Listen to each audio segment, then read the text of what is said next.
From today, we will be starting a new series for your JAIIB May 2026 examination, which is known as the Increment series. So, here we will be talking about all the important topics from all the four subjects. So, right now, we'll be moving towards the PPB subject. Afterwards, your class of IE and IFS will be there, and so on, RBWM as well as AFM as well.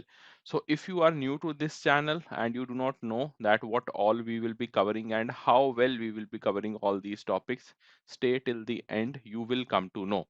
And if you want to crack this exam in a single attempt, that is May 2026 exam, I would highly recommend that you attend all the classes. Fine. Whenever we start a new initiative and we start to attend those classes, many students feel confident. But as the time passes and as the months go by, they feel that now the preparation should be left in between. Why? Because of the lack of consistency. You should not fall into such trap, and from the day one itself, stay consistent. Okay, so today we'll be talking about PPB, that is Principles and Practices of Banking.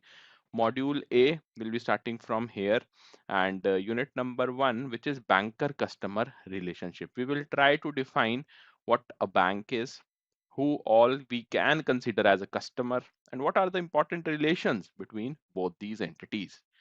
So, here in front of your screen, we have requirements to be called a bank.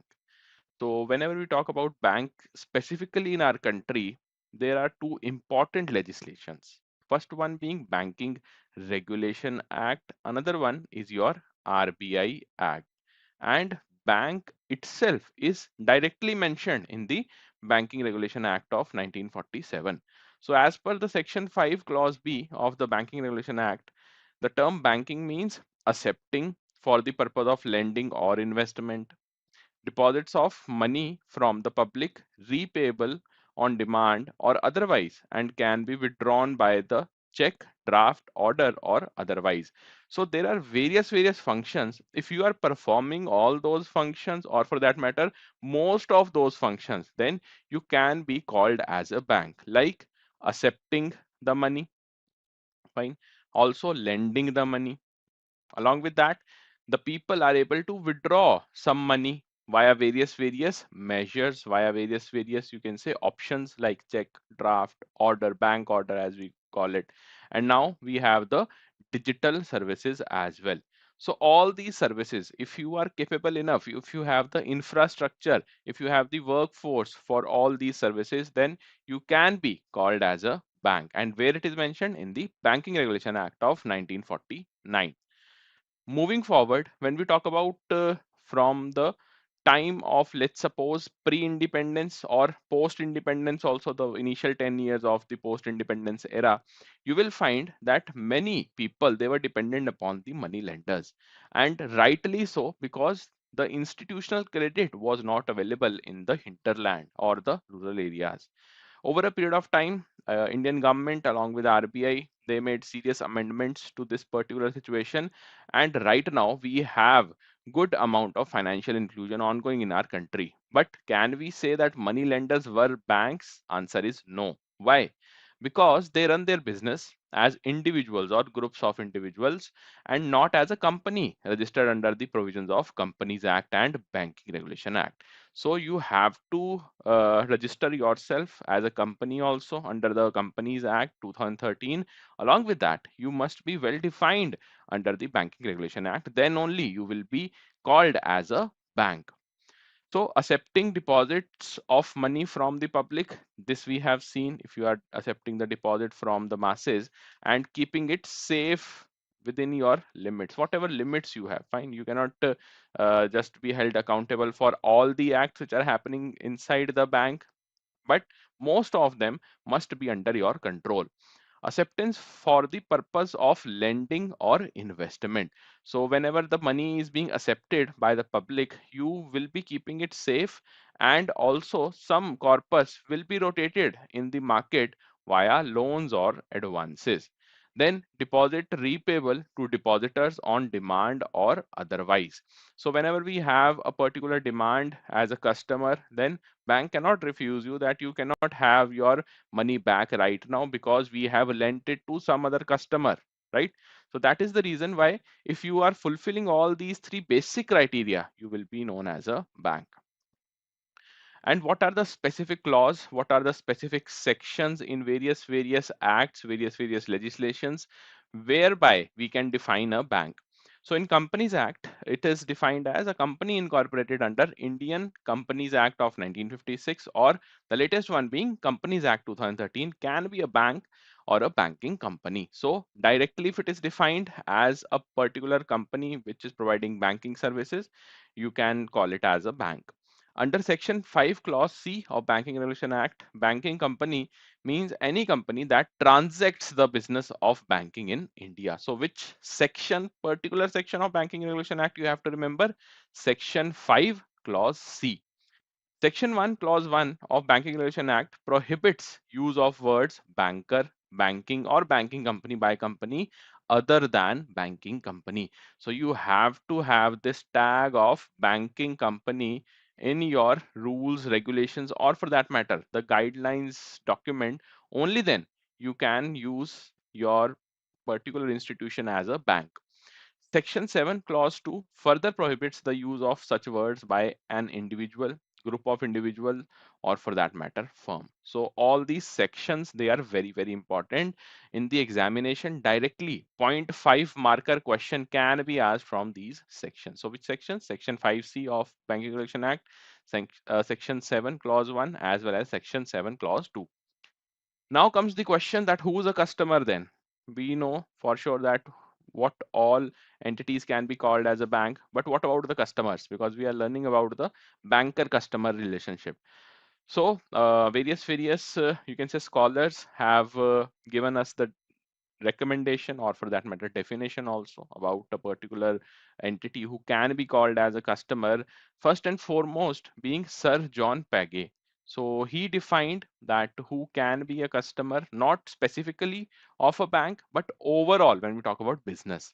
So to constitute a customer, there must be some recognizable course or habit of dealing in the nature of regular banking business, right?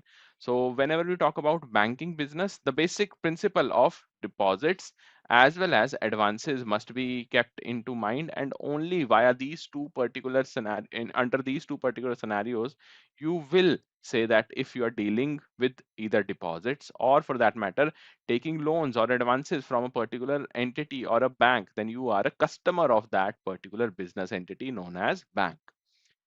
Then Dr. Herbert L. Hart says that a customer is one who has an account with a banker or for whom a banker habitually undertakes to act as such. So whenever we have a direct relation, fine, direct relation that you have opened an account, you automatically become a customer. Whether you are operating that account on regular basis or not, you will remain the customer till you end the contract, and the contract means close your account, fine. Then we have one important judgment of Kerala High Court, which has also enhanced our understanding of this concept or the term customer related to bank. So Kerala High Court observed in the case of Central Bank of India, Bombay versus V. Gopinathan Nair and others, that broadly speaking, a customer is a person who has the habit of resorting to the same place or person to do business. Here, direct reference has not been made to the banks, but since this case was pertaining to the Central Bank of India, we can have some snippets from here so that we can understand in a much better way that who is a customer. So if a particular customer is having an ongoing relationship as described by Dr. Herbert L. Hart, and the habit of resorting to the same place is there with the customer, he or she is visiting the same place for the same business whatsoever they are executing, then automatically they will be known as a customer of that particular entity, irrespective of his connection being a short or long standing. Fine. Today, you must have seen that in your branches, one or two customers must have come and they would say that we want to open an account. And once the account is opened, within the fraction of second, once the account has been opened, it has become operational. The particular person who has given the documents, he or she will become your customer. Fine. And the relationship will end once there is termination of the contract in the form of account closure. Fine. So all these basic things you must know, because this is how the subject of PPB will be reshaping your thought process regarding the banking operations. Because in module A you will find all the important nitty-gritties of your deposits. Then module B will be talking about the advances, and the most interesting part will begin from module C, where you will relate more. Why? Because of the digitalization of banks. So the digital banking initiatives or the digital banking services, we'll be talking about them. Along with that, module D will be ethics. So be rest assured, in this entire increment series, you will get all the important topics from all these modules. Okay. Now let's move on to the first important banker customer relationship, which talks about creditor debtor relationship, where bank is a creditor and customer is a debtor. But before that, let's see that who actually is a creditor. So whenever we talk about giving, fine, you are giving something, then you become a creditor. And when in a particular bank, one individual, let's suppose X, walks in, he or she wants to deposit some money. So who is the holder of the money, or who, for that matter, who is owning that money? That will be X. Fine. So X will be the creditor, and bank, where the money will be kept for a longer period of time till X wants, that particular entity will be your debtor. Fine. Simple. So whenever the customer deposits money, the customer will be termed as creditor. And whenever the bank provides loan to the customer, then the customer will become the debtor. Fine. Simple funda you have to apply here also. So creditor debtor relationship, when bank is a creditor, means bank is providing some sort of loan to the customer. Okay. And the customer will be the debtor. Similarly, it's not a very simple exercise wherein we will say that yes, bank is the creditor, customer is a debtor. Indeed, they are, but whether this is the only process which we will be defining under this entire procedure, answer is no. We'll be taking the security documents, we'll be taking the originals of various documents when the loan pertains to home loan, or for that matter we will seek certain important or confidential information of the customer also. So all these things, when they are involved in a loan process, then we will say that yes, creditor debtor relationship has been established. Money is provided by the bank to the customer, and in return the customer is providing all the necessary documents, all the necessary information to the bank. Next relationship we have bank as a trustee. So simply stated, whenever there is a trustee in the entire discussion, you will find one important aspect, that that particular individual will be having the stronghold. Fine. Stronghold of what? Stronghold of that particular service which they are providing. So bank is providing various services to the customer. Fine. Various services are there which the bank is providing. Now the customer will be termed as a beneficiary of those services, and being a beneficiary, you have utmost faith, utmost trust in that particular entity, which is a bank.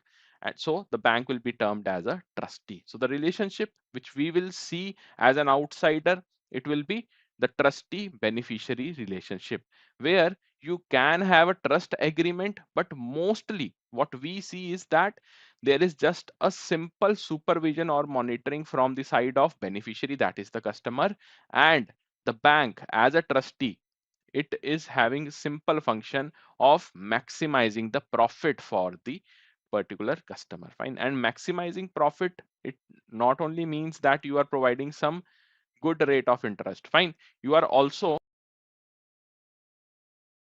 providing the good service. So providing a good service is also having positive impact on this particular customer, and he or she is satisfied with your service. Only then you will be having a long term relationship. And once you have the long term relationship, profit maximization can easily be ensured on the part of bank. Okay, so a win-win situation for both the entities. Bank as a trustee. So a trustee is a person or firm that holds and administers the property or assets for the benefit of the third party. So bank is holding what? Certain amount of funds of the customer for the benefit of the customer only. Trustees are required to make decisions in the beneficiary's best interest. Fine. So trustees, always remember, when we will be talking about trust as an organization also, then again you will see one particular individual functioning as a trustee will hold that position in the form where he or she will be having the money, or for that matter the documents with them, with the best interest involved. No kind of malicious activity will be done by that particular trustee for the trust organization also. But here a simpler version is there where bank is a trustee. Next, we have Bailey Bailer relationship where the bank will be the bailee and the customer will be the bailer. So, whenever we have certain valuables involved in the banking transaction, then this type of setup or this type of relationship arises. So when a customer deposits certain valuables, bonds, securities, other documents with the bank for their safe custody, the bank, beside becoming a trustee, also becomes a bailee and the customer will be the bailer. So whenever you are providing the security documents to the bank, then the bank will be considered as the bailee and you will be the bailer. What is the important section which we must know beside this particular relationship? Section 148 of Indian Contract Act 1872. Why? Because the bank will become custodian of securities only when it satisfies the conditions mentioned in the section 148. Hence, a bank will be the bailee, and the bank will be liable for any loss which has been caused to the bailer due to its negligence. Right? So security documents, you must have seen that in your bank, whenever there is a security documents which you are unable to find, or you feel that you have misplaced that security document, there is utter chaos. That is the reason why, because in under section 148 you can be tried in the court also. Next, we have lessor and lessee relationship, where bank is a lessor and the customer will be a lessee. Now, simply stated, what is the prime example, or for that matter, what is the best case from where you can recall that such kind of relationship do exist in the banks? So, always remember such a kind of relationship where the bank is a lessor and the customer is a lessee, that is from the safe deposits. Fine. You provide various safe deposits in your bank, and that particular relationship of bank and customer, whenever a safe deposit account is open, is known as your relationship of lessor and lessee. So section 105 of Transfer of Property Act deals with the lease, lessor and lessee, where we will find that lease agreement has been signed by the customer with the bank, because the property where this safe deposit is there, the strong room is there, is being owned, or for that matter is on lease by the bank itself. The banks provide safe deposit lockers to the customer for use on lease basis. Relationship here is that of lessor and lessee, or for that matter licensor or licensee. Now, here is one interesting thing, that whenever there is a damage done to the items which are there in the particular safe deposit, and the damage is because of natural calamity, you cannot blame the bank. But when it is established, when it is proven that bank was involved, negligence of bank was the prime reason for the loss of items in this particular safe deposit account, or for that matter in this safe locker also, then you will say that yes, bank is liable for all those losses. And what you have to keep in mind, that the amount of compensation which the bank is liable to pay in such cases, it will be 100 times of the annual locker rent. Fine.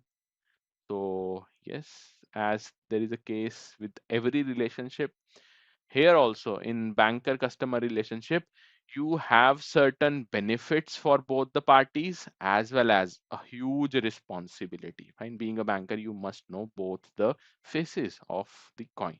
Okay, so this was it for today's class. I hope that you are able to understand that what all important relationships are there between bank and customer, what is a bank, how we define a bank, and who can be a customer. If you have any doubt regarding any aspect, whatever we have discussed today, feel free to ask me in the comment section.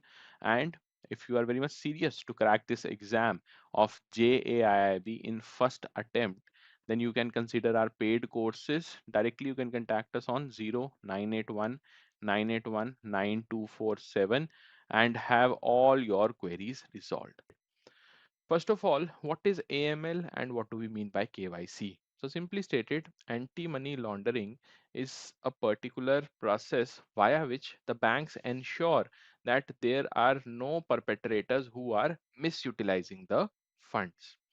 Next, KYC is know your customer, and these guidelines, the KYC guidelines, they are there in the banking system so that we can have an enhanced process, an enhanced system, which will help us to portray and a particular concept whereby we are able to identify these perpetrators. Fine. So both these concepts are more or less interlinked. AML talks about the process via which the perpetrators are misutilizing the funds, and KYC basically identifies those particular perpetrators via a certain procedure. Fine. So first of all, we will be talking about the money laundering and the financing of terrorism and its risk. And why we are talking about the money laundering along with the financing of terrorism, because mostly we have seen money laundering activities, apart from gaining certain profit, it is also the money which is involved in the money laundering activities, it is redirected towards the terrorist activities. So what is money laundering? It is simply a process whereby the origin of funds generated from criminal activities like drug trafficking, gun smuggling, or for that matter, corruption. So you are gaining certain financials, certain money, certain, you can say, credits from various activities which are not at all considered to be ethical. Terrorist financing, the TF as we know it, has developed linkages with money laundering. As for both purposes, similar modalities are utilized. So, behind the curtains, you are doing the money laundering as well as terrorist financing. Now, in order to manage such kind of activities, in order to nullify such kind of intentions of the perpetrators, we have FATF, Financial Action Task Force, which is a global organization, and it was set up for evolving measures to be taken by financial sector businesses and certain non-financial businesses also, and professions for prevention of money laundering. So always remember, whenever there is a discussion around FATF, you should be very much clear that the base of establishment of FATF was to prevent the process of money laundering. Now, how the entire money laundering cycle functions, let's see one by one. So there are various stages involved. Overall, when we talk about the number of stages, they are three in number. First of all, there will be a collection of dirty money. Fine, you will be collecting the dirty money which you have collected via these, the drug trafficking, gun smuggling, corruption, or some other unethical practices like gambling, which is not at all legal in our country. So you'll be collecting the dirty money, and this dirty money is from all those illegal activities of the respective countries. Now you will be doing what? How you will be initiating the process of money laundering via the stage one, that is placement. You will try to place this dirty money in the financial system. So the dirty money will be integrated in the financial system. But how? Via the second stage, via the second process, that is layering. N number of transactions you will initiate in the financial system, which will do what? It will make this dirty money hard to trace. Fine. The particular officials will be unable to trace these types of transactions because the number of transactions are huge and we do not know the exact source. So layering we will be doing in the second stage, whereby there will be transfer on the bank account of company X. Fine. This particular amount will be revolved across the financial system, and there will be certain offshore bank involved wherein there is not at all any kind of, you can say, legality on this offshore bank to have the funds in a stipulated manner. So like you have seen in news also that various island nations are there where there is no modality whatsoever regarding the financial transactions. So the perpetrators, the unethical practices, whosoever is doing the unethical practices, they will be redirected towards such particular islands, or for that matter such particular banks which are located in those places. So you will be making payments for the false invoice to a particular company X, which is situated in such a nation, and the transfer of money will be happening in that particular company's account. So ultimately, it will become untraceable or hard to trace for the officials.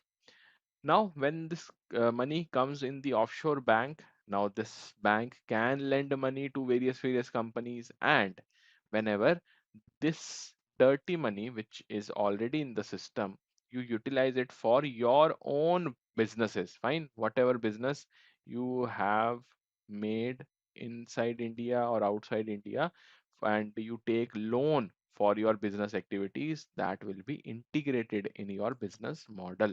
So mode of operation of the entire money laundering cycle will be start with placing the money in the system, then layering that money in such a manner that nobody can trace or nobody can decipher that how this particular process is ongoing.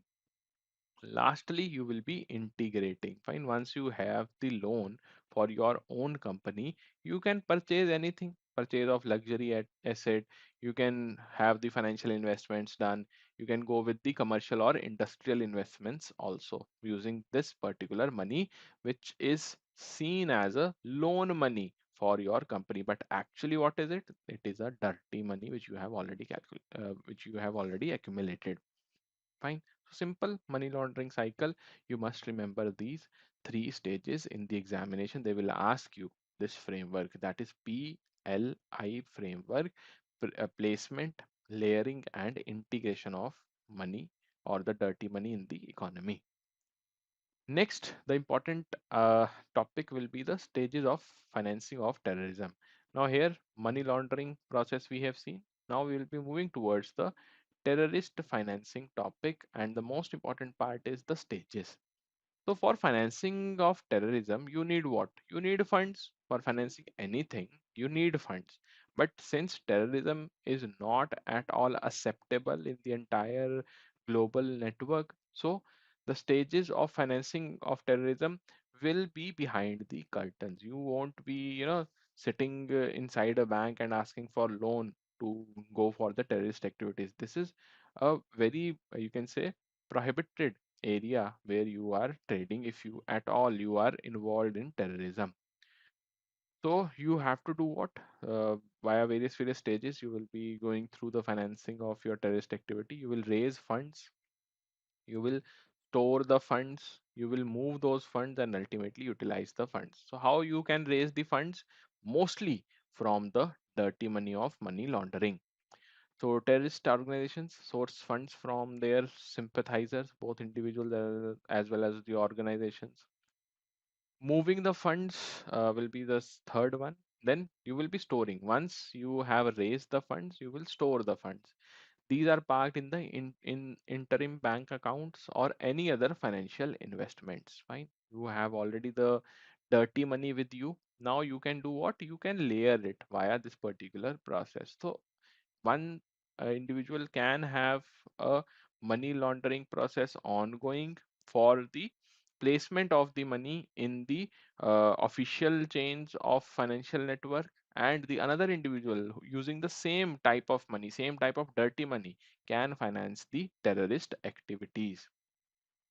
Then you will be moving the funds. Contributors to terrorist organizations can be located anywhere, not only in their home country, but across the world. So once you have stored the funds, you will be moving it to other places which are easily traceable for your activity, who are in line with your activity, that is terrorist activities, but they are not so easily accessible by the authorities. Then utilizing the funds, finally, the raised funds are used for the purposes of carrying out the terrorism act or for various organizational related activities. And lastly, you will be utilizing the funds. So there is an interlinkage between the terrorist activities, or for that matter, terror financing, and your money laundering activities. That is why we say that Financial Action Task Force will be there till you have these two activities, money laundering as well as your terrorist financing, because without finance you won't be having such terrorist activities, because they require huge corpus of money, right? Money is required here. Next, what are the objectives to prevent the money laundering? Why are you preventing money laundering? The first and the foremost we have just seen, so that we can prohibit the terrorist activities. The main objectives of measures of preventing of money laundering are to prevent the criminal elements from utilizing the financial system for your money laundering activities. Second, to prevent spread of criminal activities and to safeguard the economy from the financial crimes. So financial crimes, you can see right now also there are n number of financial crimes ongoing. Like whenever we see this cyber crime, it is what? It is simply stated, it's a crime, right? But when we talk about the money which the perpetrator have extracted from the cyber crime activities, where they will park the funds? These are illicit funds, illegal funds. They will park the funds in the official or the formal financial setup only via the process of money laundering. So to prevent the terrorists from gaining access to the financial resources also, we need to prevent the money laundering activities. Next is the AML framework in our country. Anti-money laundering framework, how it functions in our country, that we must know. Overall, the most important organization right now, which is having the roots within India only, that is your Enforcement Directorate. And when we talk about the tie-up with the foreign organizations also, then the most important unit will be FIU India. Financial Intelligence Unit India, FIU India, has been set up for the maintenance of your, uh, you can say, anti-money laundering framework, for receiving information about various financial transactions from certain businesses, including banks and financial institutions. Fine. So you must be receiving information from various, you can say, platforms. So inculcating all those activities, accumulating all those activities, all those information in one particular unit, and studying them, analyzing them, so that in future nobody will be able to launder their money via various illicit funds. So FIU India, basically, it uh, receives the information about all the financial transactions, and it picks all those illicit funds which are being transacted via the money laundering activities. Then we have Enforcement Directorate, which is an investigation and prosecuting authority for money laundering crime. So ED will be the ultimate judge for the money laundering crimes. Special courts are also there for adjudication of cases pertaining to money laundering crime. The adjudicating authority has power to freeze the assets and even confiscate the asset. So they can freeze the asset, the overall asset which is involved in the money laundering, as well as they can confiscate, take away the asset from the perpetrator, proved to be related to the money laundering. So yes, special powers are there with your special courts. Then we have the regulators of various business activities. RBI is also involved here, fine. So issue operating instructions and guidelines for the businesses regulated by them. So various regulators are also involved when we talk about the AML framework in our country. Next, what is the money laundering offense? How we define a particular offense, where it has been defined, and what all punishments are there. So, firstly, we talk about the PMLA, Prevention of Money Laundering Activities. Fine. Prevention of Money Laundering Act, that is PMLA. Here, various sections are there which will be defining your money laundering act. So the offense of money laundering has been defined in section 3 of PMLA. Then section 45 of PMLA stipulates that all the offenses under PMLA are to be deemed to be cognizable and non-bailable. You need not to produce any kind of arrest warrant if you think that this particular perpetrator is involved in the money laundering offense, and it is also non-bailable. Where it is written in section 45 of PMLA. Then section 4 of PMLA, it will stipulate what? The punishment for your money laundering offense, which is what? Rigorous imprisonment, not less than 3 years and up to 7 years it can go. So 3 to 7 years under normal circumstances is the number of years for your punishment. Fine also can be there as per the gravity of your offense.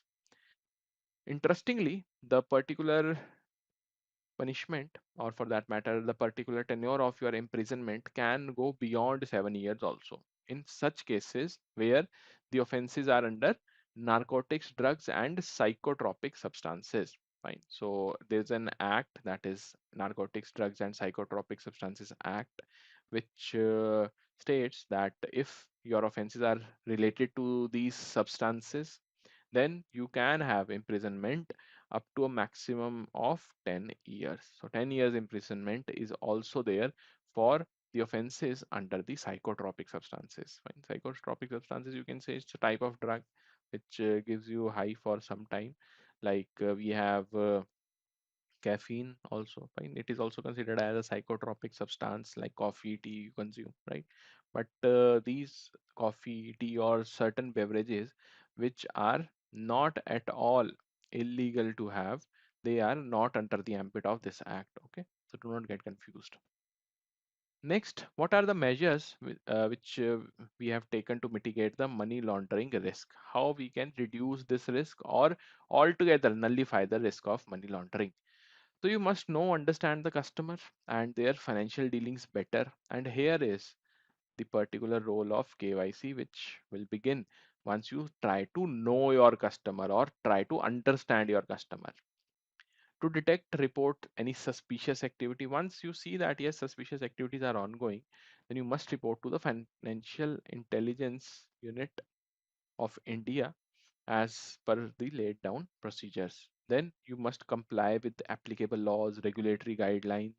Also, adequately train your staff in KYC ML procedures. Right? So, all these measures you must take if you want to mitigate the money laundering risk. Now, in India, we have an organizational setup for the anti money laundering. It starts with the designated director, then we have the PO, which is your principal officer, and then we have the entire AML team. So, if you want to have a broader discussion regarding the organizational setup of AML and then move to the KYC guidelines.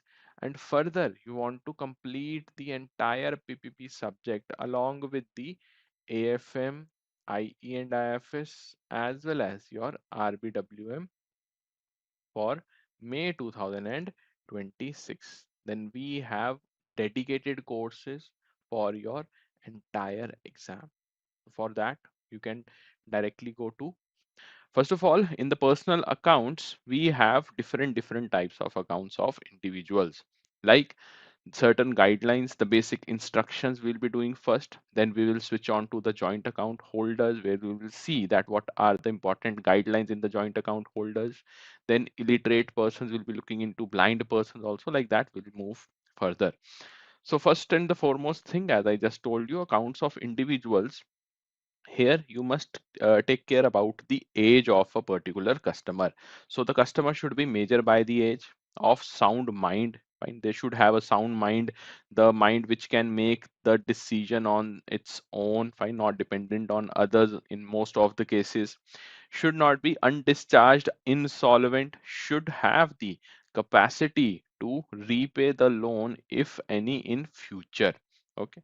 And right now the particular you can say tag of insolvent person should not be there, or disqualified from contracting any by any law which he is subjected to. Plus, whenever we talk about certain individuals who are prohibited to enter into any kind of contract, for them also we cannot assign any kind of account. We cannot open any kind of account for such individual. Fine. So these are the basic guidelines which you must follow all the time. But there are certain exceptions also to this, right?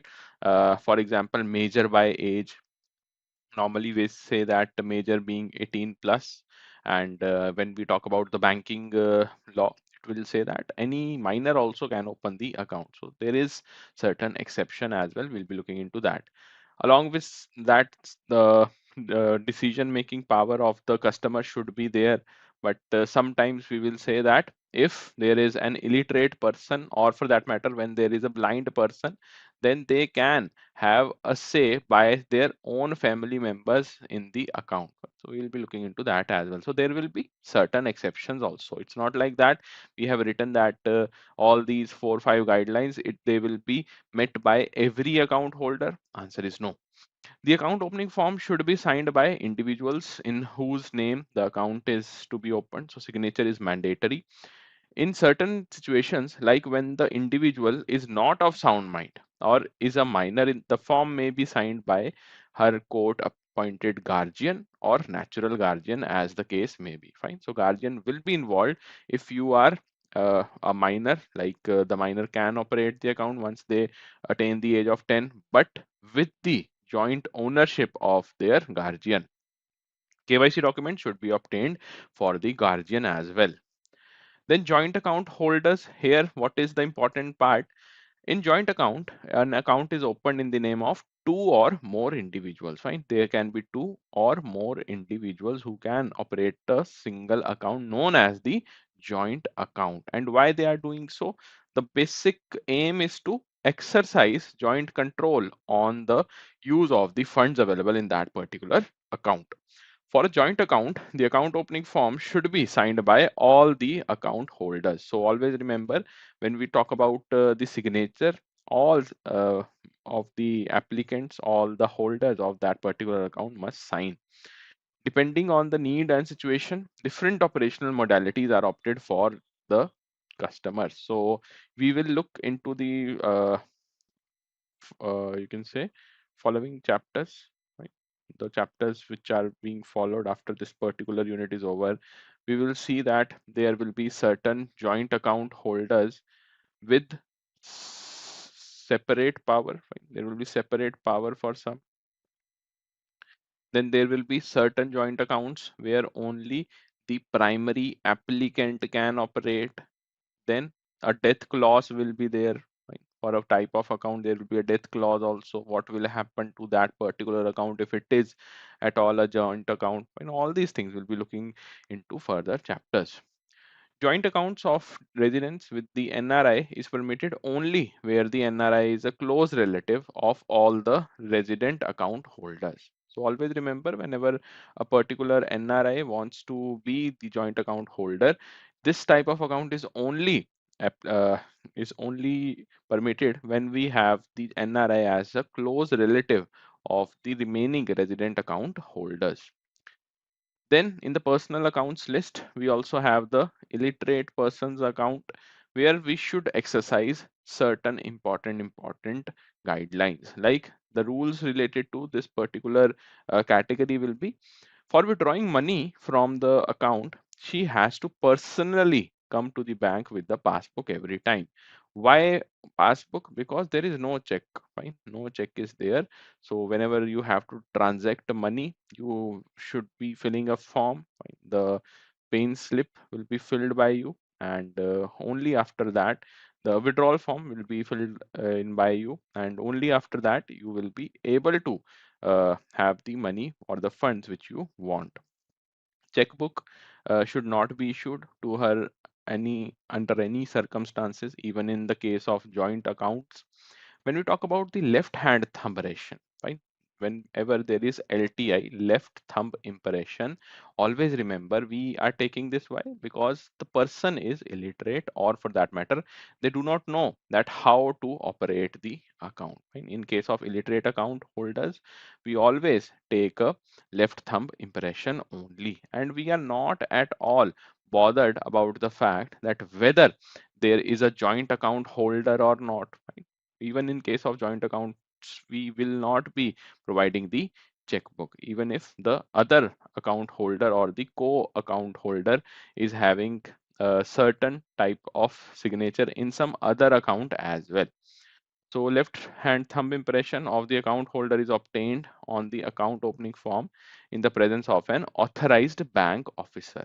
So whenever there is an authorized bank officer involved, you can be very much sure that the LTI is correctly matching or not. Passport size photographs should be attached. Along with that, every withdrawal should be orally confirmed. Right? You have to tell to the customer. Normally, whenever the customers are standing in the queue, we do not reiterate the fact that yes, this much amount is left in your account, or for that matter the withdrawal which you have done is this much. No, but for illiterate persons it is a norm now that you have to confirm orally whatever the withdrawals are. And same for the case of blind persons also, you will see that there will be certain oral confirmation.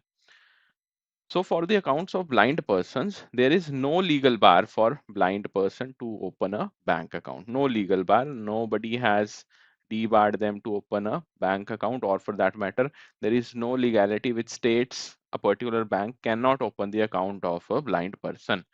Due care must be exercised in accounts of blind persons, as they may not be there may not be consistency in their signature. So as you know that uh, the natural tendency of blind people, it would be that we should match whatever we have written earlier, but given the time, or for that matter given the resources they have with them, it is very hard to match the exact signature every time. But whenever we say that yes, due care must be exercised in the accounts, so it simply means that you should be very much considerate. And you should not say that the CPS sign of yours is not matching what you are doing right now for the withdrawal. Such kind of things should be avoided. Where the branch manager is satisfied, he may allow a person, the blind person, to operate the account by herself or by a next of kin of the blind customer after taking the proper letter of authority from the blind person. So letter of authority will be taken from the blind person. Only then you can attach a particular person known to the blind customer that can help this particular customer to operate the account. Entries and balance must be made up to the date in the passbook at the time of each transaction, should also be read out to her. Fine. So oral confirmation will be there as well in the blind person's account. Whatever the entries they are making, or for that matter, whatever the balance is, both will be reiterated via the oral confirmation. Then we have the accounts of minor, and as we were discussing that the minor, normally we say that 18 years of age should be there. Right? Then only they will be considered as a major. Otherwise, they are minor only. But in banks, it is 10 years. Fine. The minor can also operate the account. According to the Indian Majority Act 1875, every person domiciled in India attains the age of majority on his or her completing the age of 18 years. So always remember 18 years they must complete, and only then we say that you are now a major. Minor is not competent to enter into any contract. Fine. So not only in the bank account, but overall also, no valid contract can be signed between a minor and XYZ party. A contract for the supply of necessities of life is a valid contract. And since we assume that minors cannot take such decisions, so they are not at all allowed to enter into any contract. Banks allow minors above age of 10 years to open and operate the deposit accounts. Fine. So bank is an exception where they are being assumed as digitally sound, fine, from the age of 10 only. On the minor attaining majority, guardian is not allowed to operate the account any further. Fine. Till the age of 17, 18, the guardian can have the right, but after that, they are not allowed to operate the account on minor's behalf because now the minor is a major. Attaining the majority, erstwhile minor should confirm the balance in her account.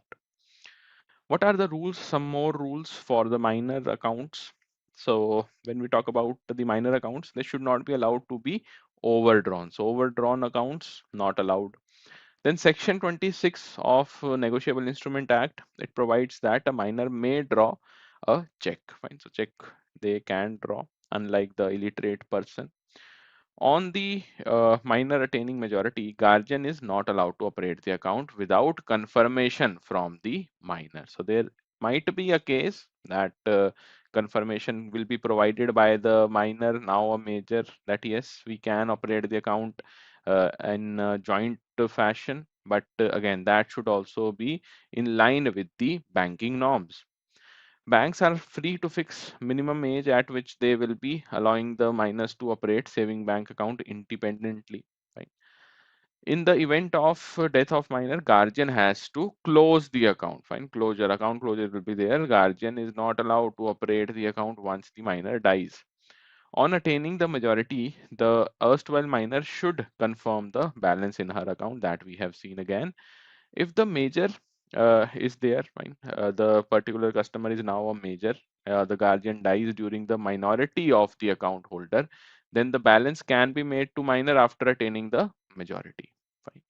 So whenever we talk about a minor, which is supposedly having the age of 12 years, and unfortunately the guardian passes away. Fine.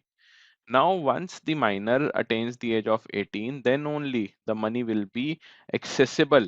The account's money will be accessible to this minor. Fine. Then we have accounts of other customers, the HUF, Hindu Undivided Family, where you will find that in HUF, the business is inheritable. Right? There is always the clause of inheritance attached to the HUF. Okay. And when we talk about the Hindu Undivided Family, what all important aspects are there? Let's go through them quickly. Where a Hindu dies, leaving a business, it passes on to the legal heirs. Fine. It will pass on to the legal heirs. The business will be sustained by the legal heirs only.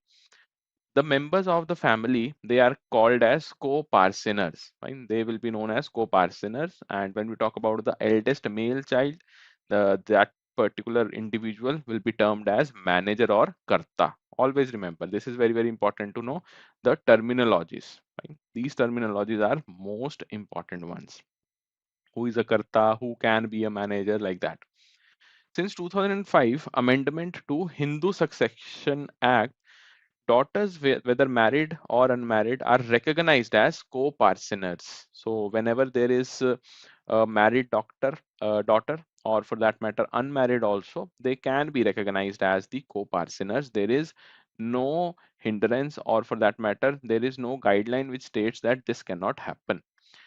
Eldest female member of the family can be the karta in HUF. So earlier it used to be only the male member, now only male member, but now female can also be a karta in the HUF account. When an account is opened in the name of HUF, all the adult members have to sign, even though the karta would operate on the account. So whenever we talk about the karta operating on the account, it simply states that you are going to the bank and operating on the behalf of the entire HUF, and you are not there as an individual. That is why we are studying this under the accounts of other customers, not the individual customers. These were the individual ones, minors, then blind person, illiterate person, joint account holder, or for that matter, the account of individuals. Documents for opening an HUF account, we should have the account opening form, then specimen signature card, the SS card, which should be signed by the Karta. Also, the joint Hindu family letter, which should be signed by all the adult members, whosoever is involved.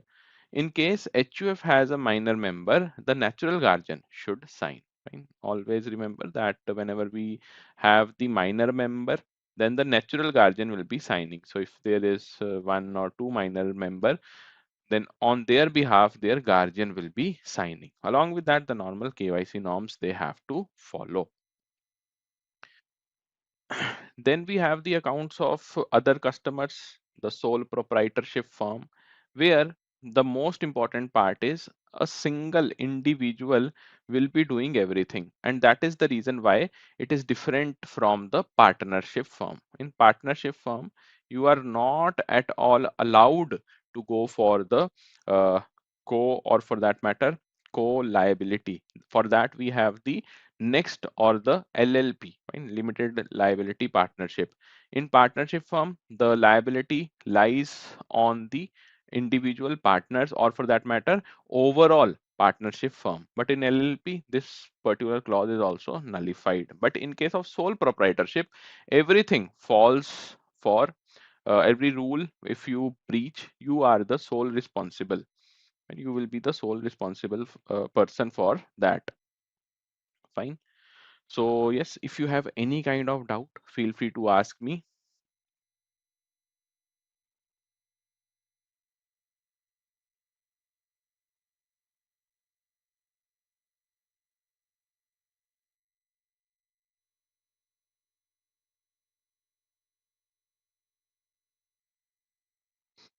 And so I can see that there are no doubts. Fine, fine. So the law does not distinguish between proprietor and her proprietary concern. Whenever we talk about the proprietary concern, the business which they are holding, and for that matter, the individual capacity in which they are holding, both are not at all different. Fine. So proprietorship concern, or for that matter, the proprietor, one and the same thing when it comes to the business activities. You will be liable for your own proprietorship firm. The accounts of proprietorship firm can be treated as the account of an individual. That is the simple reason why we treat it as the individual's account. Saving account cannot be opened, so firm account will be there. The firm does not require any document of incorporation, nor is it required to be registered with any statutory authority. No kind of registration is required, like it is required for the companies. Under the Companies Act, you will be having very strict regulations for registering in under the CA 2013. But here, nothing of that sort is there. Then also the documents for opening the proprietorship account will be current account. Always remember, current account will be open, no saving account. Then we have specimen signature SS card of the proprietor and the declaration or the letter as per the bank format, that yes, here the proprietorship is having this type of structure, this type of body via which we will be running the business. Okay, so this was it for today's class. I hope that you were able to understand that what are the types of accounts which we will be looking into, types of customers. And when we talk about the types of accounts, we will have an elaborate discussion about them regarding them in the next lecture. So if you want that partnership firm, you should cover with us. And along with that, talk about the CTS, that is check truncation system. So CTS, more or less, everybody must be knowing, since it is a pretty important, you can say, function of the bank also to forward the exact amount of check which has been presented by the customer to the clearing house, and via the clearing house clearance reflect that particular amount in the beneficiary's account. The simple operation, the check operation, the check clearing operation, it is like this only. But when we talk about the truncation, system, or for that matter, this word that is truncation only, it means what? It simply means that you want to speed up the things, fine, making the process simpler, easier, and convenient. Along with that, parallelly, you are speeding up the process of clearing the checks. Right. So CTS, whenever we say in India, it has been introduced by RBI. So RBI introduced the check truncation system for the interbank clearance of checks without their physical movement. So first thing first, the speed is important, the ease of doing business is important in CTS. Along with that, the second most important aspect which you must understand is that we are not moving the checks physically in their physical form as compared to the earlier processes where we have to present the checks in the clearing houses. Also, the particular branch which has collected the check, it will be forwarding it to the clearing houses, and those clearing houses will ultimately provide the uh, head, heads up for the other branches which are involved in the final clearing of the check. Fine. But now what happens? We only require the electronic images. So a beneficiary, whosoever is trying to get an amount, they can get this particular process sorted in a much more easier manner, in a much more efficient manner. We'll be looking into the process flow also, but first let's go with the basics. What all important aspects are there from where questions can be asked?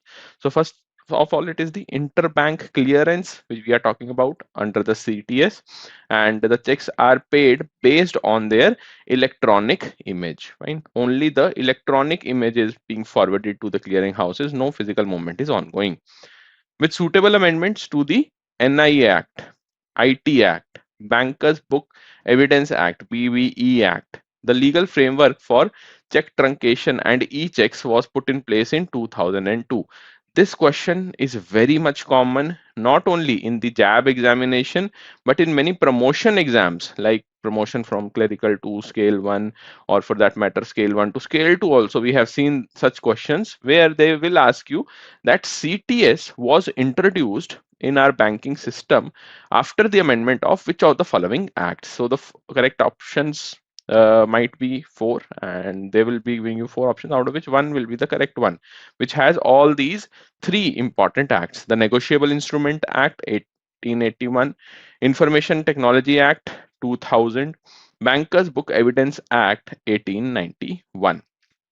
And with effect from 2008, you will find that CTS has been introduced in our country and it is fully operational since then. So it was introduced with effect from Feb 1st, 2008 and is now fully operational. And all of you who are very much curious about the RBI's amendments, right? They must be knowing that since October this year only, RBI has introduced the phase 1 of your continuous check clearance, fine, and the phase 2 is to be implemented from the January month of next year, but for now it has been postponed till the further notice. So yes, we'll be looking into that also, but more or less what I am trying to say is in CTS now what changes are there, questions from there they can ask, fine, the basics, the background question from here, which acts were amended, and then the second important question will be based on the amendments of the RBI or the modification done by the RBI. So what are the characteristics of CTS then? First of all, the electronic image of the check truncation substitutes the physical check that we have seen. Only the banks involved and the clearing house can truncate a check. Fine. So all the two banks are there. Fine. Whosoever is depositing a particular check, presenting a check in a bank, that is a presenting bank. Then the presenting bank will be forwarding it to the clearing house, which will further forward it to the final beneficiary's account via the another bank. So the bank, the clearing house, the first bank and the clearing house, they will be able to truncate a check. It will ultimately do what? Reduce the time taken for the realization of amount, find reflection of the amount in the beneficiary's account. The paper check is kept in custody of the bank or the clearing house. The first bank or the clearing house will be keeping the paper check. Here is the overall process flow of your check when we talk about the process of check truncation system. So how it works? First of all, you will see that there are three parties involved. First party is known as your presenting bank. Then we have the clearing house. Third is the drawee bank where the amount has been drawn. So the presenting bank has two functions mainly. First of all, it will be capturing the data. Fine. So the customer whosoever is depositing a particular check, that check has been collected by the presenting bank. And the first and the foremost function will be to capture the data, scanning of the checks and maintaining the MICR data. And we will see that how the scanning is done, using which device they are scanning. That is also part of our curriculum. So we'll be looking into that also. But yes, this function, the data capturing function, is of the presenting bank. Another function, when there is a common warehouse located in the presenting bank, you will find that physical check instruments are stored there, right? So you might be wondering, being a banker, that we are collecting the checks, but till now, till today, there is no dearth of space in our branch. Otherwise, the checks which have been presented in the previous 10 years, they must have flooded your branch. But you do not see those checks right now. Why? Because they are somewhere located either in the warehouse or it has been collected by the clearing house. Fine. So two major functions you can say in the CTS of your presenting banks. A and B are the two major functions. So the presenting bank outward checks, it will present to the clearing house with micro data and images. And when we talk about the inward return file from the clearing house, they will also give you the data and the images. The respective data and images will be returned to the presenting bank. Fine.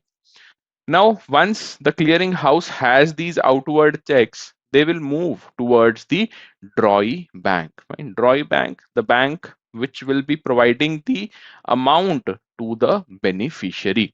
Right? So the drawee bank will provide the necessary steps involved, and ultimately the payment will be approved via the acceptance of the entire payment, and the processing will be done. Right? So the processing will be done at the drawee bank as well.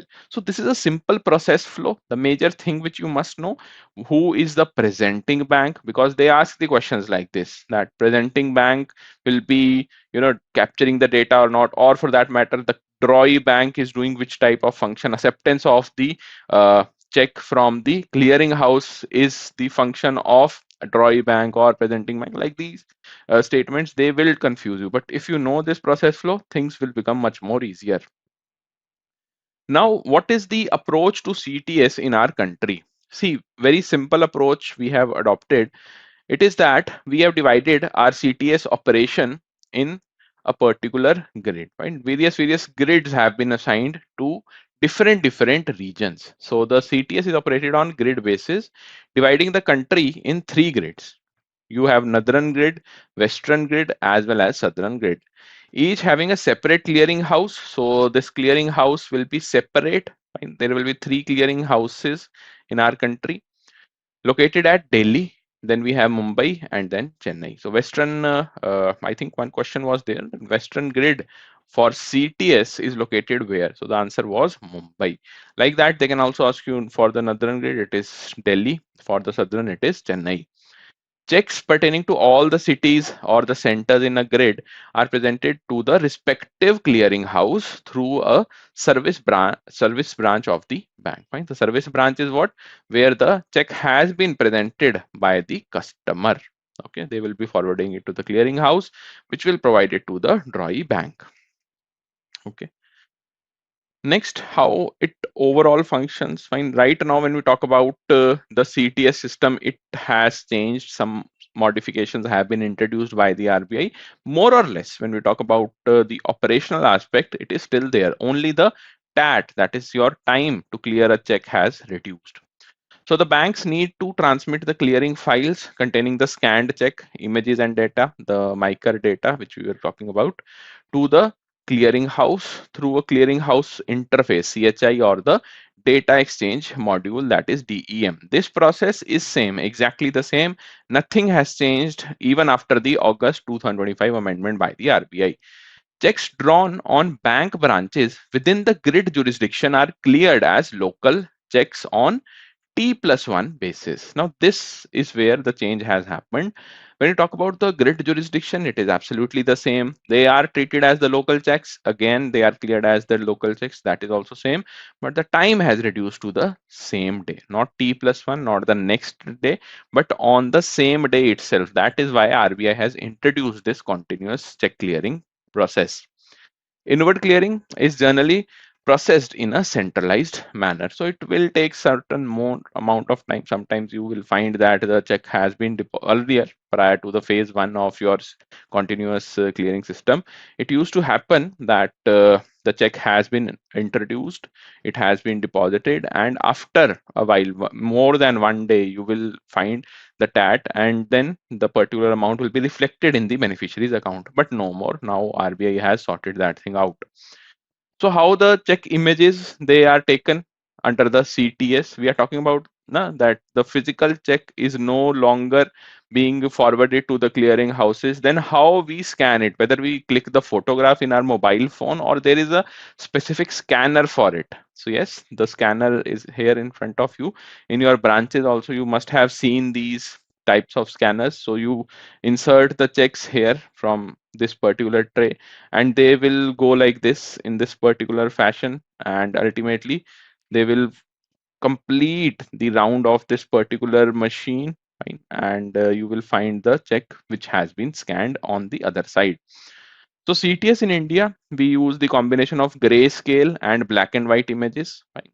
So the grayscale, we will be doing what? All of you must be knowing that a check has two sides. One is the front side, another is the back side of the check. So these two colors, or for that matter, these two types of images are for the different sides of the check. Three images in total we will be taking from this particular machine. Front grayscale, fine, so front side of the check and the grayscale format, and black and white color as well. So front two images will be there. One, the grayscale, the grayish image you can say, and the another you can say color of the image will be in the black and white. But when we talk about the back end of the check, there only black and white we will be taking through this particular scanner. Images of checks are taken using specific scanners. These are those scanners. What is the name of the scanner? It is not out right now. In the book also it is not mentioned that what is the configuration of these scanners, or for that matter, which company is having the manufacturing rights of this scanner. But yes, you can see them in your branches. And here one label is also there, if I'm not wrong, on the left hand side. There you can find the make of that particular scanner. So tomorrow, once you visit your branch, after that, do let me know in the comment section that what is the company which is producing this particular scanner. There is a rigorous quality check process with the image quality assessment IQA at different levels. So definitely we do not have that kind of leverage in under these scanners, that yes, if the image quality is poor, still we will be forwarding it to the clearing house, and the clearing house will be clearing the check. No, the quality must be checked at each level, and this scanner will ensure every bit of that. So here is the amendment, fine. August 13th, 2025, we have seen a circular. The number is this. This is the circular of RBI. Directly, the screenshot has been taken from the RBI's website. What was the amendment which was introduced with the August 13th circular? So introduction of continuous clearing and settlement on realization in check truncation system was there. So this particular directive, that is the continuous clearing system, has been introduced, has been issued under which section of which act? This question can be asked in our exam. So it issued under the section 10 clause 2, section 18. Fine, these two sections are very very important because certain you can say uh, technicalities have been mentioned in section 18 also, as well as in section 10 clause 2 also, which directly pertains to the check truncation. So section 10 clause 2 and section 18 of Payment and Settlement System Act, PSSA 2007, has been you can say the particular act which you can read if you want to know more about the check truncation. So they won't be asking you about these acts as such, or for that matter these sections directly, but they will ask that which of the following sections fine pertain to the check truncation system in our country. So section 10 clause 2 and section 18 of payment and settlement system act. So PSSA also they can ask, fine,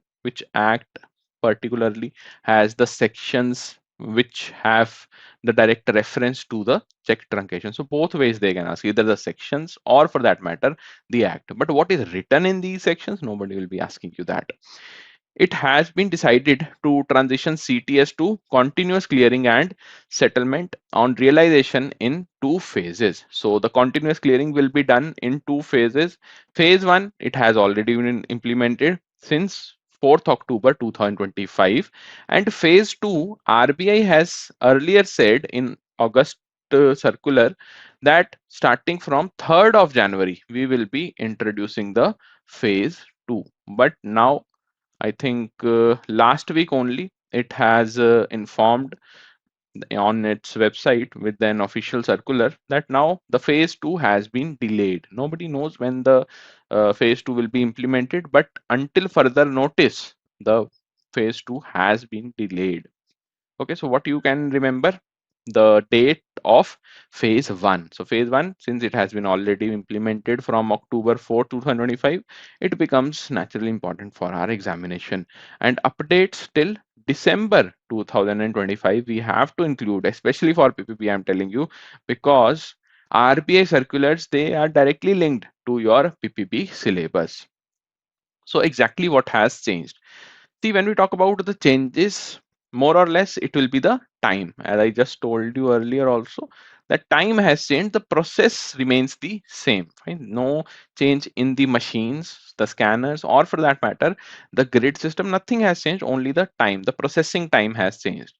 So checks, they are scanned and processed throughout the day, 10 a.m. to 4 p.m.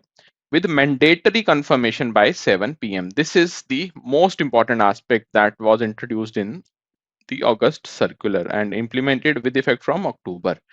So confirmation must be done by 7 p.m. If not done by you, then by default, we will say that yes, the particular presenting bank has confirmed whatever is there in the particular check. But if rejected, then we will also acknowledge. But the timeline remains the same, 7 p.m. or within 3 hours, that is the phase 2. So right now phase 1, which was implemented since, which has already been implemented since October, it states by 7 p.m. you must provide the confirmation.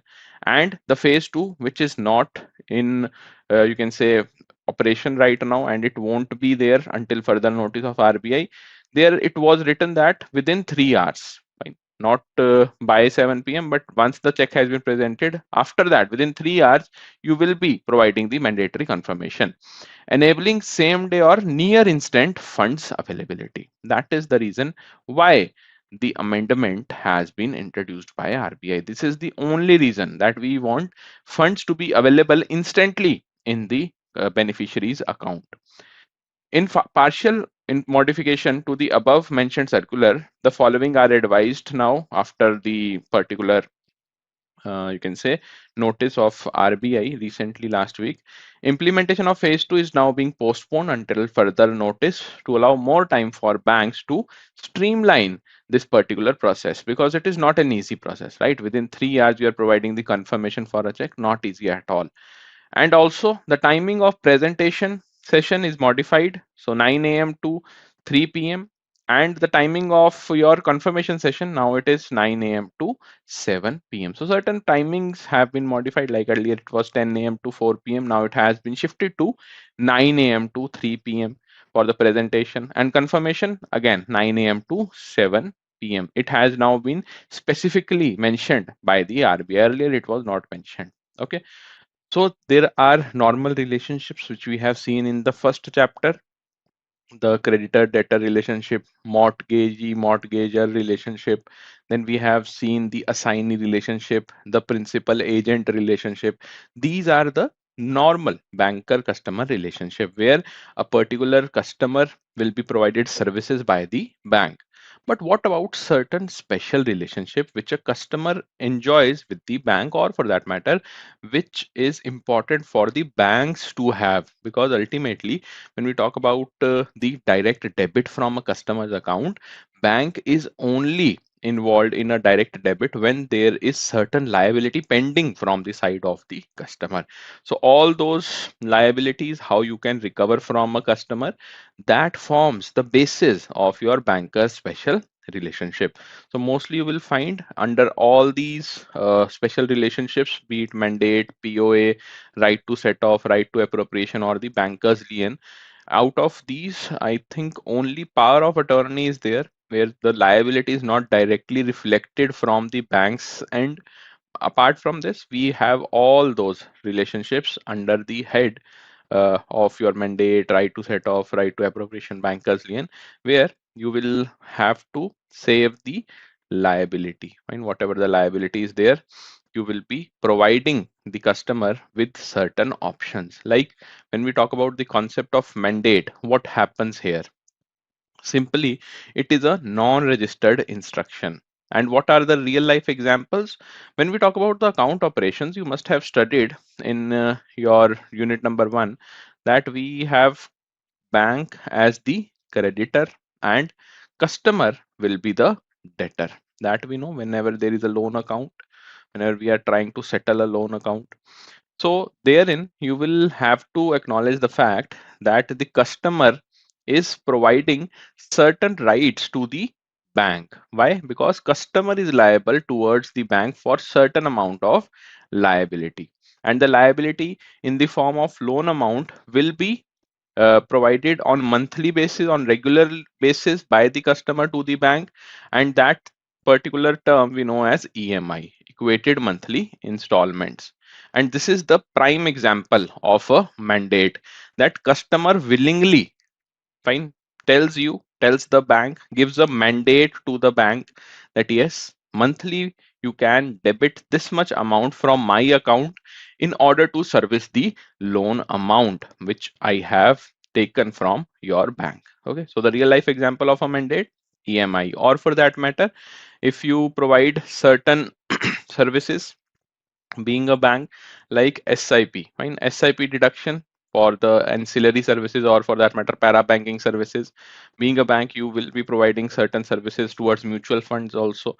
So SIP deduction, again mandate is involved from the customers end. Then we have certain bills in trade, right? Trade finance, you will find that bills are settled by the banks on behalf of the customer. And how?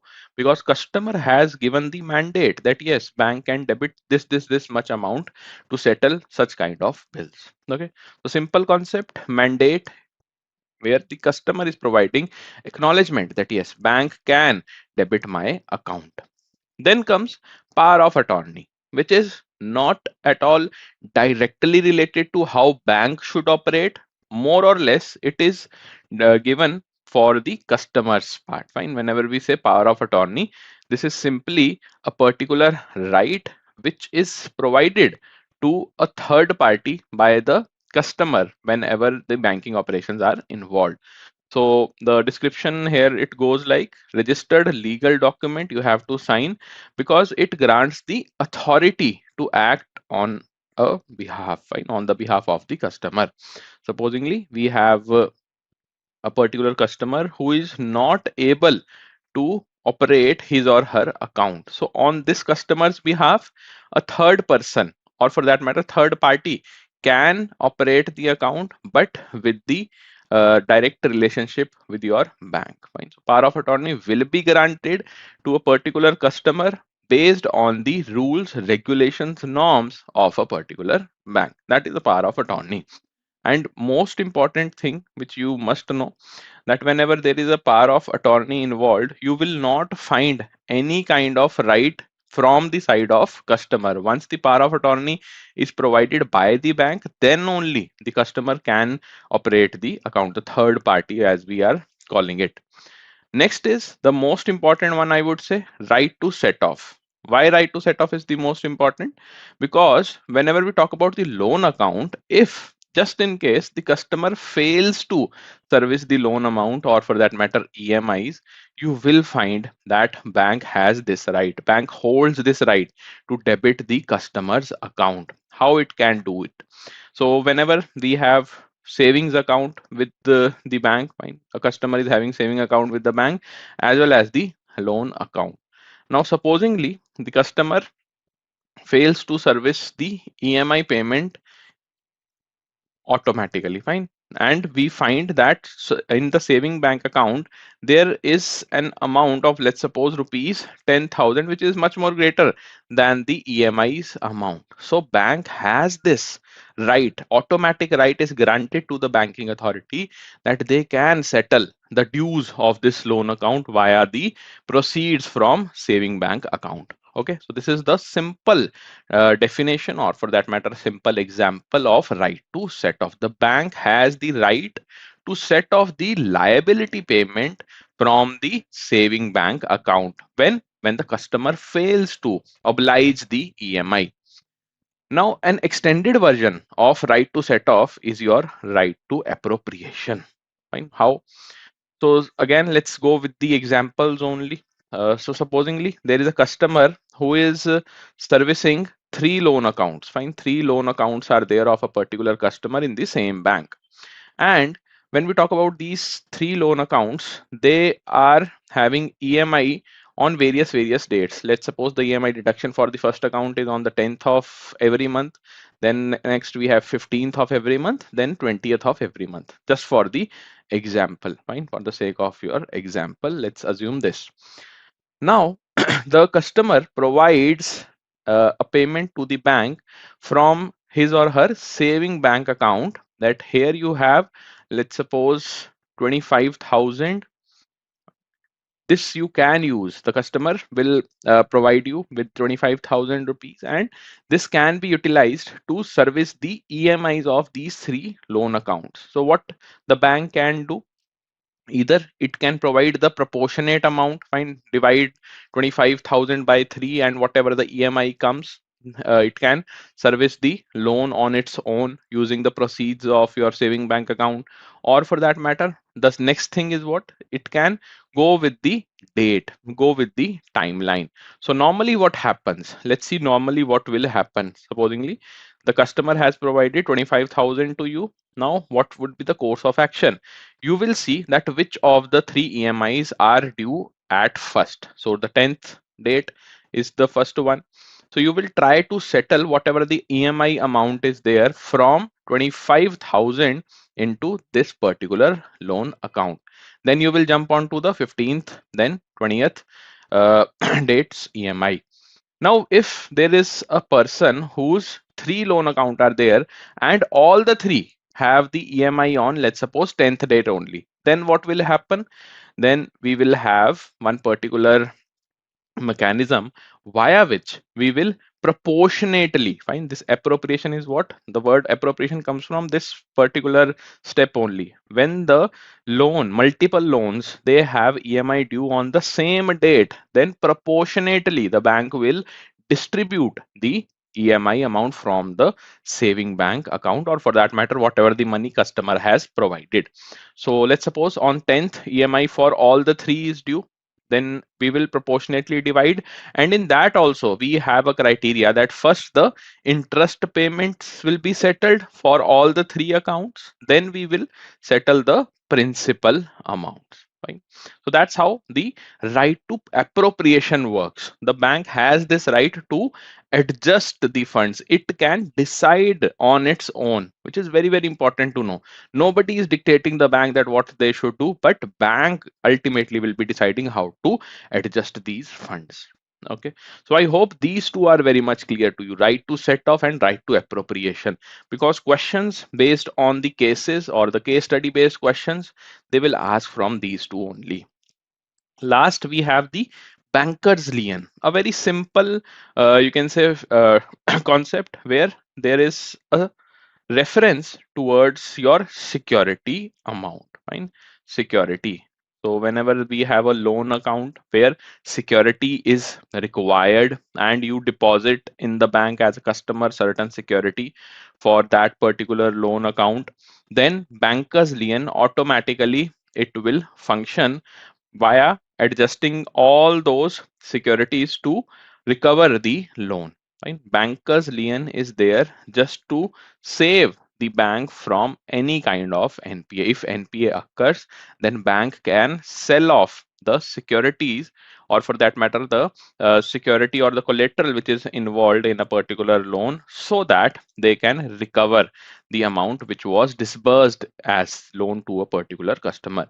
So simply, banker's lien is right to retain the securities and it acts as a security for recovery. That is the purpose of your banker's lien. Fine. Directly, it provides the right to the bank.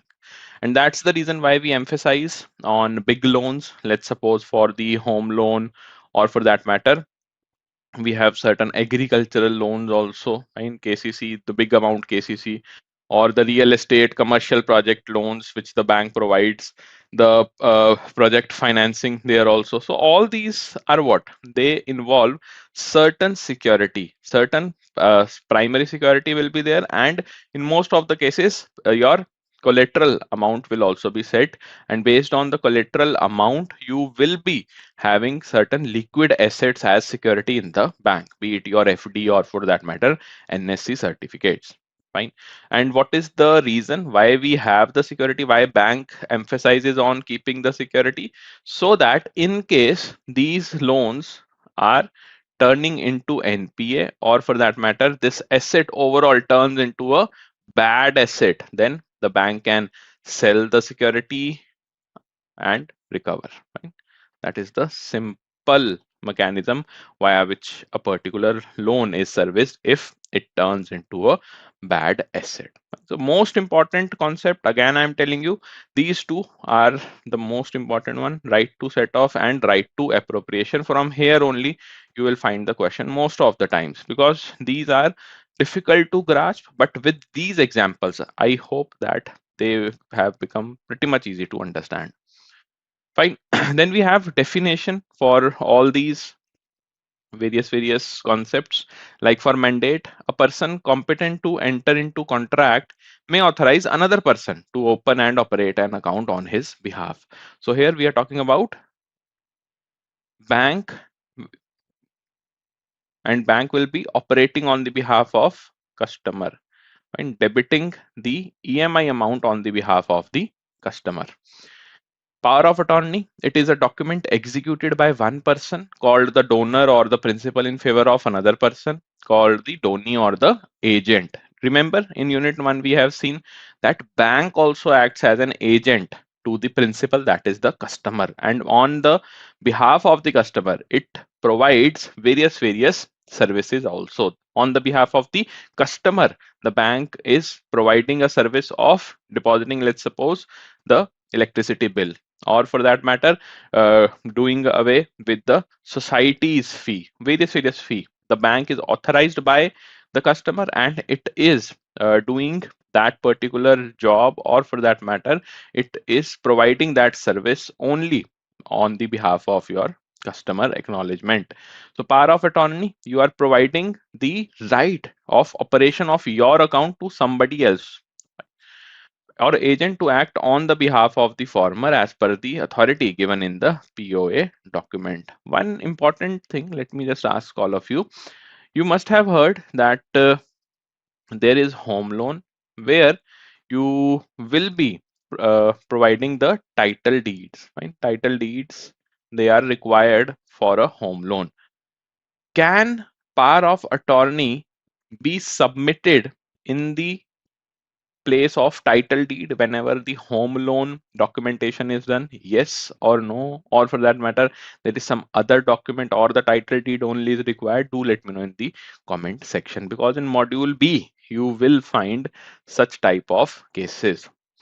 Now there are two types of POA. One is journal, then we have specific. Journal is issued for acting in more than one transaction and confers very extensive power to the donee. Fine. no mention of any specific task, but in general, the particular donee will be authorized to do whatsoever the customer was supposed to do. Specific or limited POA, it is issued for a specific purpose and often for the single transaction only. Journal POA gives the power to sign checks, stop the payment of checks, and to sign borrower documents on the behalf of the principal. Now, the principal is the customer only. Third party, or for that matter, the third individual involved, will be signing on the behalf of your customer. It is a stamped document. Principal can revoke POA at any point of time in the future transactions. That you must remember. Theoretical question can be asked from power of attorney. So the most important part is whether it can be revoked or not. Yes, principal can revoke it anytime. A power of attorney stands revoked by death, insanity, or insolvency.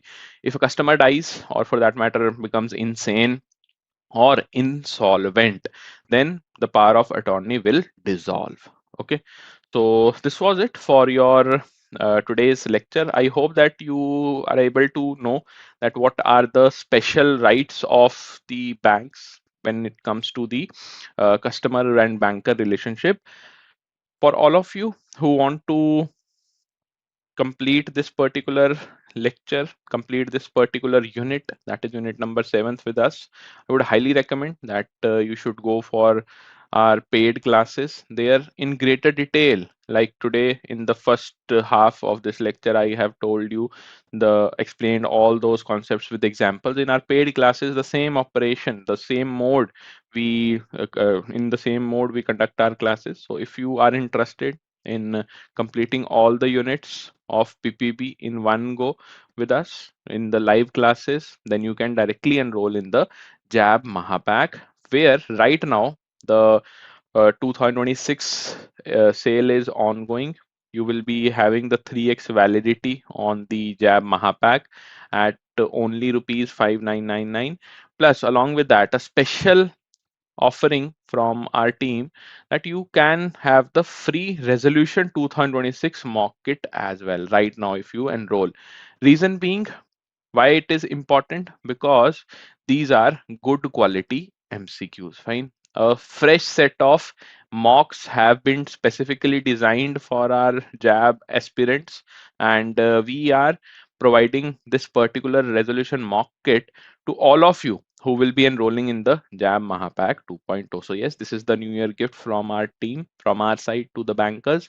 And for maximum discounts, you can use this coupon code, that is Y1003. If you have any doubt regarding the concepts which we have studied today, feel free to ask me in the comment section. See, again, I'm reiterating the fact that if you are not able to understand the right to set off, or for that matter, right to appropriation, then it will be difficult for you to answer any of the questions which will be asked based on the unit number 7, because maximum time they ask the questions from right to set off and right to appropriation.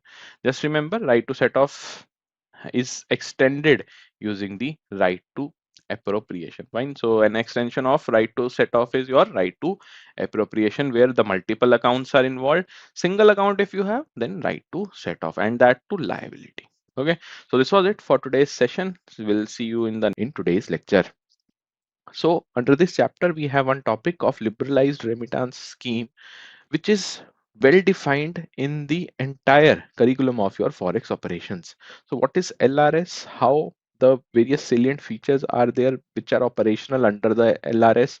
What all prohibitions are there? What all is included under the operations? Everything we'll be studying today. So let's get started. For the resident individuals, RBI has eased the restrictions for outward remittance under the liberalized remittance scheme.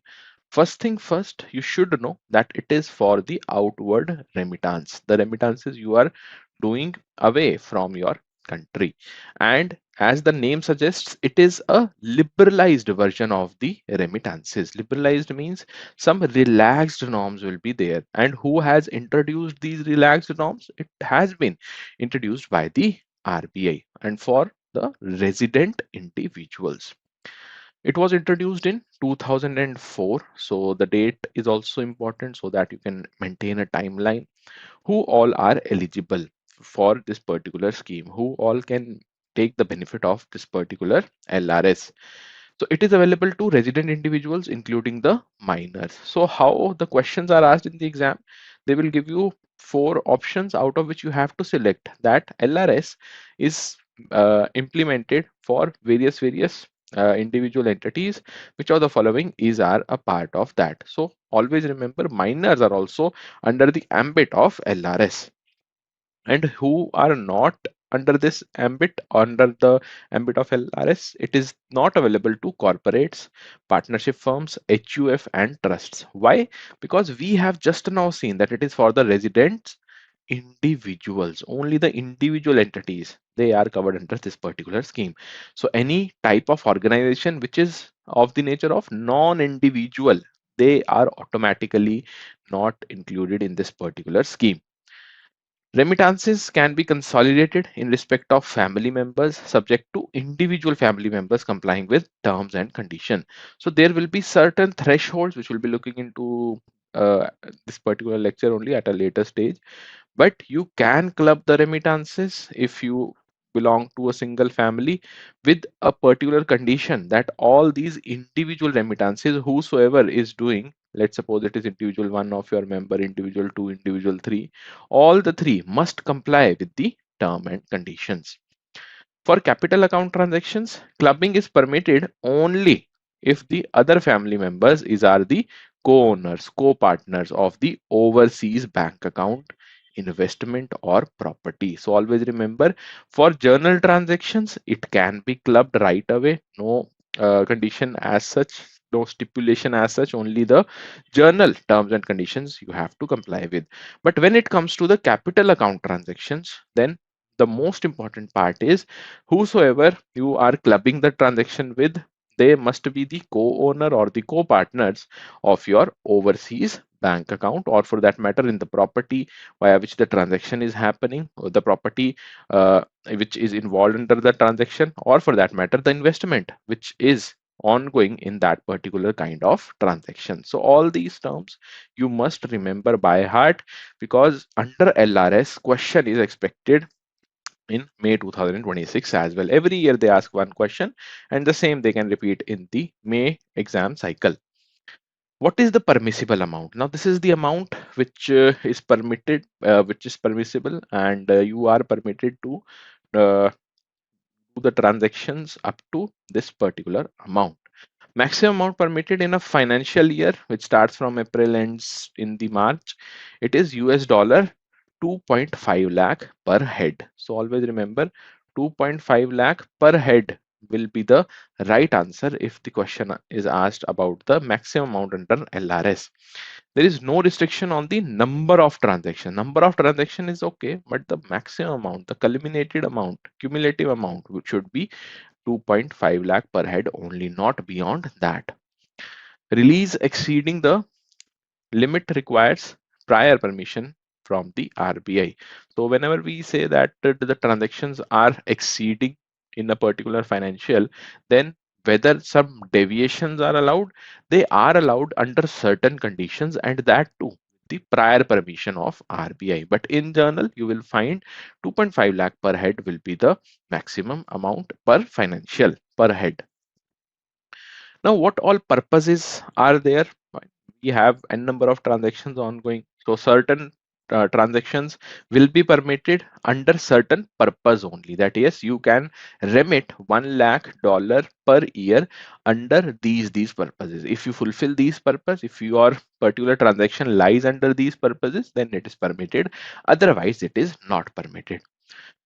So can be used for any permitted current account or the capital account transaction, or any combination as well. So whatever current account transaction is there, capital account transaction, whichever is permitted by the RBI, that you can do under the LRS as well. It subsumes the current account, the schedule 3 transactions available to the resident individual. So it includes your current account transactions which are mentioned in the schedule 3, which is already available to the resident individuals. Remittance for margins, margin calls to overseas exchanges, counterparty, they are not allowed. Fine. So what is not allowed? Your margin remittance or the margin calls to the overseas exchange, not in India, but overseas exchange or the counterparty, overseas counterparty, these are not allowed. So always remember, margin remittance is not allowed under your LRS. The transactions under the LRS, they cannot be used to give gift to another resident individual by remitting the funds to letters foreign currency account overseas. Fine. So you cannot provide gift under the LRS scheme. Like you, all of you must be using net banking or for that matter, money transfer on your application. There they ask, now the purpose is what? What is the purpose of this transaction? So you cannot select the purpose as gift. You cannot provide the transactions under the head of gift, especially when it comes to the resident individuals who are not to another resident individuals who are not at all in India. They are having their accounts in the foreign land, as well as your foreign currency account overseas is only account where you are transacting it. So that is not allowed. You cannot provide the transactions under the head of gift. All other transactions not permissible under FEMA are also not allowed. So FEMA, always remember, it will be governing all the transactions which you can do, which you cannot do. And RBI will keep on updating the guidelines. Along with that, you should always remember that Schedule 3 transactions, which are having all the list of your transactions, which you can do under the current account transactions head, that is permitted under the LRS. Then capital account transaction permitted under LRS. What all types of transactions you can do? When we talk about the capital account transaction, first of all, opening of foreign currency account abroad with the bank, that can be done. Next, purchase of the property abroad. You can purchase the property abroad also. Investments you can make abroad as well, but again, terms and conditions will apply for these specific transactions. Right? It's not that we are stating you cannot purchase a property, you cannot do any investment under the LRS scheme. You can, but with certain stipulations. Setting up wholly owned subsidiaries, WOS, or for that matter joint venture outside India for bona fide business subject to stipulated terms and condition. You can set up wholly owned subsidiary and joint venture outside India as well. Under which head? Under the transactions for your capital account. Only capital account, not in the current account. Fine. Current account transactions you cannot make for the margin, margin calls, gift, or for that matter, any other stipulation hindered or for that matter restricted by FEMA. But in capital account, opening your foreign currency account, yes, purchasing the property, making investment, setting up the WOS, joint venture, everything you can do. Extending loans, including the loans in INR to NRIs who are relatives as defined under the Companies Act. So loans you can extend in Indian rupee only to NRIs who are residing abroad but are the residents of that particular country, but still they hold their roots in India. Investor can retain and reinvest abroad funds under the LRS and the income thereon. So whosoever is investing via the LRS scheme, they can reinvest also those funds and which you have remitted under LRS, and ultimately whatsoever the income they have generated, they can keep the same. Resident individual making overseas direct investment in equity shares. Some people they will be making direct investments also in the equity shares. That is also permitted under the capital account transaction. Now, when we talk about the permitted activities, not permitted activities, beyond that also, whenever there is a particular stipulation towards private visits, that automatically becomes important. So now we will be looking into certain aspects which are related to certain specific purposes, right? Like when we talk about the personal visit, private or the personal visit, you can say, total amount in any one financial year, it is limited to 2.5 lakh US dollar irrespective of number of visits. That is the total remittance you can do in a particular financial, similar amount as there was in the LRS. S. No forex is permitted for visits to Nepal and Bhutan. These are general ideas, like not directly related to LRS, but yes, overall, when we talk about the private visits, what all stipulations are there. So, forex is permitted or not? No, it is not permitted whenever you are visiting Nepal and Bhutan. The limit covers all the tour related expenses, including the cost of rail, road, water transportation, all the uh, transportation cost, or for that matter, tour related expenses, it will be covered in this particular limit. The authorized dealers may remit foreign exchange up to a reasonable limit. Fine. Who are these authorized dealers? Mostly you find that these are the banks only, and the specific verticals of the banks, they operate in such kind of forex operations. So reasonable limit towards hotel accommodation, tour arrangements in the countries proposed to be visited by the traveler. You can authorize a particular customer if he or she is visiting for some private purpose, but under a reasonable limit only. The tour operator can collect this amount either in Indian rupee or in foreign currency from the resident traveler. So it is up to the tour operator whether they want the money in the INR or, for that matter, in the foreign currency. When we talk about the overall ceiling, 2.5 lakh US dollar, exchange as foreign currency notes and coins is limited to travelers proceeding to countries other than Iraq, Libya, Islamic Republic of Iran, Russian Federation, other republics of Commonwealth of Independent States, not exceeding US dollar 3,000 per visit or its equivalent. So whenever we talk about the travelers who are moving to the countries other than these countries, fine, they are not visiting these countries, but beyond these countries, if they are going, then the amount should not be more than 3,000 US dollar per visit. And when the travelers are proceeding to Iraq or Libya, the amount increases to 5,000 per visit. Whenever they are visiting the Islamic Republic of Iran, Russian Federation, and other republics of Commonwealth, full exchange may be released. That is the norm. So you should remember that the first instance of a stipulated amount, it starts with all the countries, but there are certain exceptions. The first instance I'm talking about is US dollar 3,000. Then the exception starts with Iraq or Libya, where it can be 5,000, and then full exchange after you can say the particular traveler is claiming that they will be visiting these countries: Islamic Republic of Iran, Russian Federation, and other republics of Commonwealth of Independent States. The republics of Commonwealth means those countries who were erstwhile ruled by the Britain. Fine. Now they are independent. Full exchange may be released. Travelers proceeding for Hajj or Umrah pilgrimage, full amount of entitlement in cash or up to the cash limit specified by the Hajj Committee of India may be released.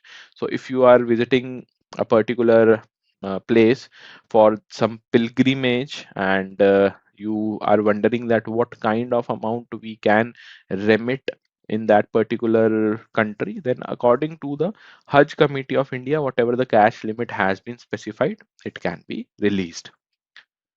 Next, if you are giving some gift or donation to some particular individual, then a resident individual may remit up to USD 2.5 lakh in a financial year as a gift. Fine. So gift also, it is the same limit, 2.5 lakh US dollar. For employment, if you are going abroad, again, they can draw foreign exchange up to 2.5 lakh US dollar.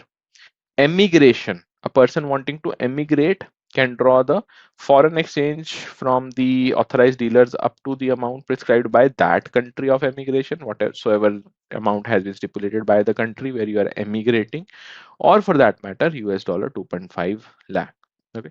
Maintenance of close relatives abroad, again, the same amount of 2.5 lakh US dollar. For business trip, this is, you can say, interesting one, because normally we say that one business trip or two business trip or three business trip, the cumulative amount should be 2.5 lakh US dollar only, or single visit is there. So let's just clarify the doubt. For the business trips to foreign countries, resident individuals can avail foreign exchange up to 2.5 lakh US dollar in a financial year. So it is for entire financial year, irrespective of your number of visits, whether you are visiting once, twice, or thrice, or a number of times. Okay, so this was it for today's lecture. If you want to cover the entire unit number 8, or for that matter, the important schemes in the forex, then we have dedicated courses.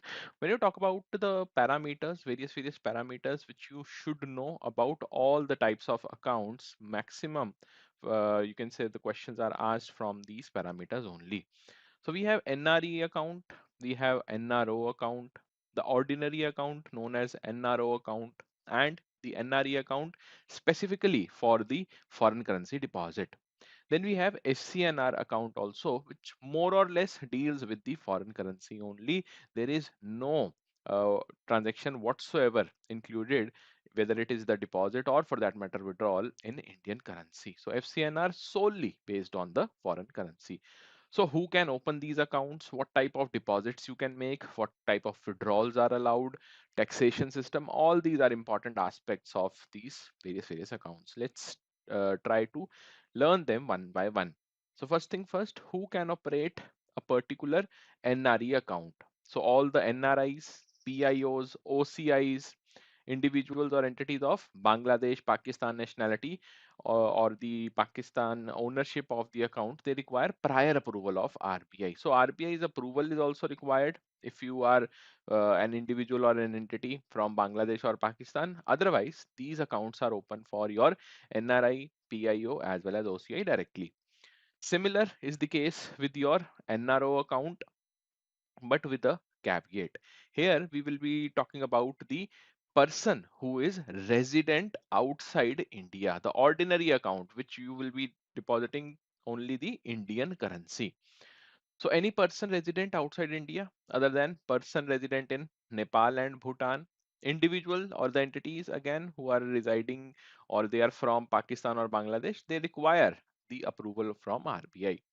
FCNR exactly the same, you can say, operational aspect as there was in the NRE account. So FCNR and NRE exactly the same.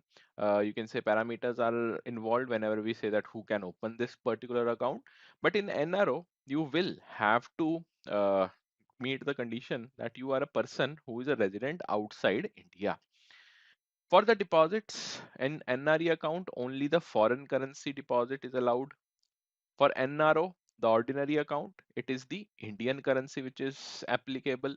And for FCNR, a group of currencies, not all, group of currencies like US dollar, you have the Great Britain pound, then we have the Australian dollar, we also have Canadian dollar, then here you can see Japanese yen also. So all these currencies from here you can see that FCNR is much more specific as compared to NRE account. And what is the second point of difference between NRE and FCNR? It comes with the withdrawals. So as you discuss withdrawals, in NRE account, withdrawals will be in the form of Indian rupee. And in FCNR account, you will find it in the form of foreign currency. NRO being the account which is operated in the Indian currency only, the withdrawal will also be Indian rupee. For the taxation system, whether it is applicable or not, NRE account, nothing is applicable. Fine, it is not taxable at all. For NRO, you have to provide the income tax for the interest income. Fine, the tax will be levied on the interest which you have earned in this NRO account. For your FCNR, again, it is not taxable in India. So one thing we can say that those accounts whose deposits are in the foreign currency, be it NRE or for that matter FCNR account, you will find that they are exempt from the taxes. Next is repatriability, whether you can utilize the particular sum in other countries, whether you can withdraw that freely or not. So yes, when we talk about the NRE account, deposits as well as the interest which you have earned, they are fully repatriable. But there is a condition in NRO account, the ordinary account. You will be able to have the deposits or for that matter the earnings there in this NRO account up to 1 million US dollar per financial year. There is a limit of $1 million per financial year if you talk about the repatriability. For FCNR, the deposits and interest earned on them are fully repatriable. Again, I am trying to say that the accounts with deposits of foreign currency, neither you have to pay the taxes nor there is a condition in the repatriability. They are fully repatriable. Exchange rate risk, whether it is involved in NRE account, since we are having the foreign currency here. So foreign exchange risk is due to currency fluctuations. But when we talk about the NRO account, there is no foreign currency risk. Why? Because the deposits as well as the withdrawals are in the Indian currency only. As we move to FCNR, you will find that no foreign exchange risk is there. Why? Because the deposits are also in the foreign currency and the withdrawals are also in the foreign currency. Why there is a risk in NRE account? You can see the deposits and withdrawals, they are not the same. The form of deposits will be in the foreign currency, withdrawal will be in the Indian rupee. That is why there is exchange which will be happening in this particular NRE account, which prompts the exchange risk. Then we have joint account. Whether you can have the joint account in the form of NRE, NRO, FCNR, answer is yes. All the three can hold the accounts jointly with NRIs, fine, non-resident Indians. What types of accounts are permitted? The most important one being FCNR. In FCNR, you can only open the term deposit. But as we move to NRE or NRO, you can have saving account, current account, term deposit, as well as the recurring deposit. Fine. Both NRE and NRO account, you can have the benefits of all these types of accounts. So from this chart, what you should be able to learn, what you should be able to retain, what kind of deposits are there in these three types of accounts, what are the withdrawals, then whether they are taxable or not, repatriability is allowed or not. When we talk about the types of accounts, what is the type of account you can have under the FCNR account framework? So it is only term deposit. Okay, so we have seen the difference, the major difference quickly, because that's from where the questions will be asked in the examination. We have seen the NRE, non-resident external rupee account scheme, the FCNR, foreign currency non-resident account banks scheme, and NRE, NR or not. Do let me know in the comment section. Now let's have some more discussion around the you can say parameters. The most important parameters are these only, which I have been listed here. But beyond that, what all we need to know. So who are the authorized banks to open NRE account? Opened with all the authorized dealers, the banks, and certain other banks, including cooperative banks who are authorized by RBI. So RBI's authorization is mandatory. Types of accounts, just now we have seen saving bank, current, recurring deposit, term deposit. Joint account, yes, it is permissible between the two NRI. When we talk about the former and survivor type of account, then NRI plus your resident Indian can open. But the resident relative can operate only as a POA holder, the power of attorney holder. Right? So to NRI, you can open the account very easily, no terms and conditions there. But for the former and survivor type of account, you have to have one resident Indian relative jointly holding this account with you. What is the operating mode then? So residents directly they are allowed to do the transactions through power of attorney, because you are operating it on behalf of somebody. You are the resident Indian here. So withdrawals for the local payments, that is allowed. Remittance to the account holder himself through banking channels is allowed. Various banking channels are there. Make permitted investments in India. So whether investment in India is allowed or not, this was the question asked in 2023-24 examination, and the right answer was yes, investments are allowed, they are permitted under the NRE account. Then we talk about the resident POA holder, what all is not allowed to that particular resident POA holder to directly open the NRE account. You can have the NRE account jointly with one NRI, but directly you cannot open it. Repatriate outside India funds in the accounts except to the NRI account holder. You cannot repatriate the funds outside India except for the NRI account holder's account. Then you cannot make payment as gifts to the residents on behalf of the account holder, because you are just simply a power of attorney holder. You are just permitted to make the withdrawals, to remit certain amount and make the investments. That's it. You cannot transfer funds to another NRE account. Fine. So why this is important? The operating mode, because we have seen question from this investment. Fine. Whether you can invest in India or not. And we expect that from here, from these points, they can ask another question in the upcoming exam. So pause the video and again revise and try to retain this particular topic. Then what are the permitted transactions in your savings or the current accounts? So permitted credits, all the normal credits which do not have any red flag with them, like remittances to India in any permitted currency. The interest amount, it will be credited when you have earned the interest, it will be credited in the NRE account. No? Then we have current income in India. Whatsoever the current income in India is there, it can be transacted, can be credited to this account. Transfer from other NRE or the FCNR account. Then we have the refund of application earnest money, purchase consideration made by house building agencies or the seller. All those refund which will be provided in case you have not been able to give the final go or the final yes to the customer. Then it will be credited in the NRE account only. Mostly you will find that housing transactions, or for that matter the transactions involving your housing or the construction, that will be credited directly. What are the permitted debits? So local disbursements, yes, because you're utilizing this account now. What is the meaning of an account if you cannot utilize it for your own needs? Remittance outside India, then transfer to NRE or FCNR accounts of any person eligible to maintain such account. All these are the permitted debits. Apart from them, if there is any kind of debit or credit, it is not permitted.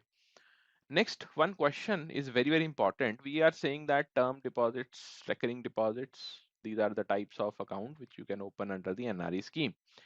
But what is the tenor of a fixed deposit? So the minimum tenor is 1 year. Always remember, it will be 1 year, the minimum tenor we are talking about. Interest on the deposits, what will be the calculation, how it will be calculated, or what is the equivalent of that particular interest?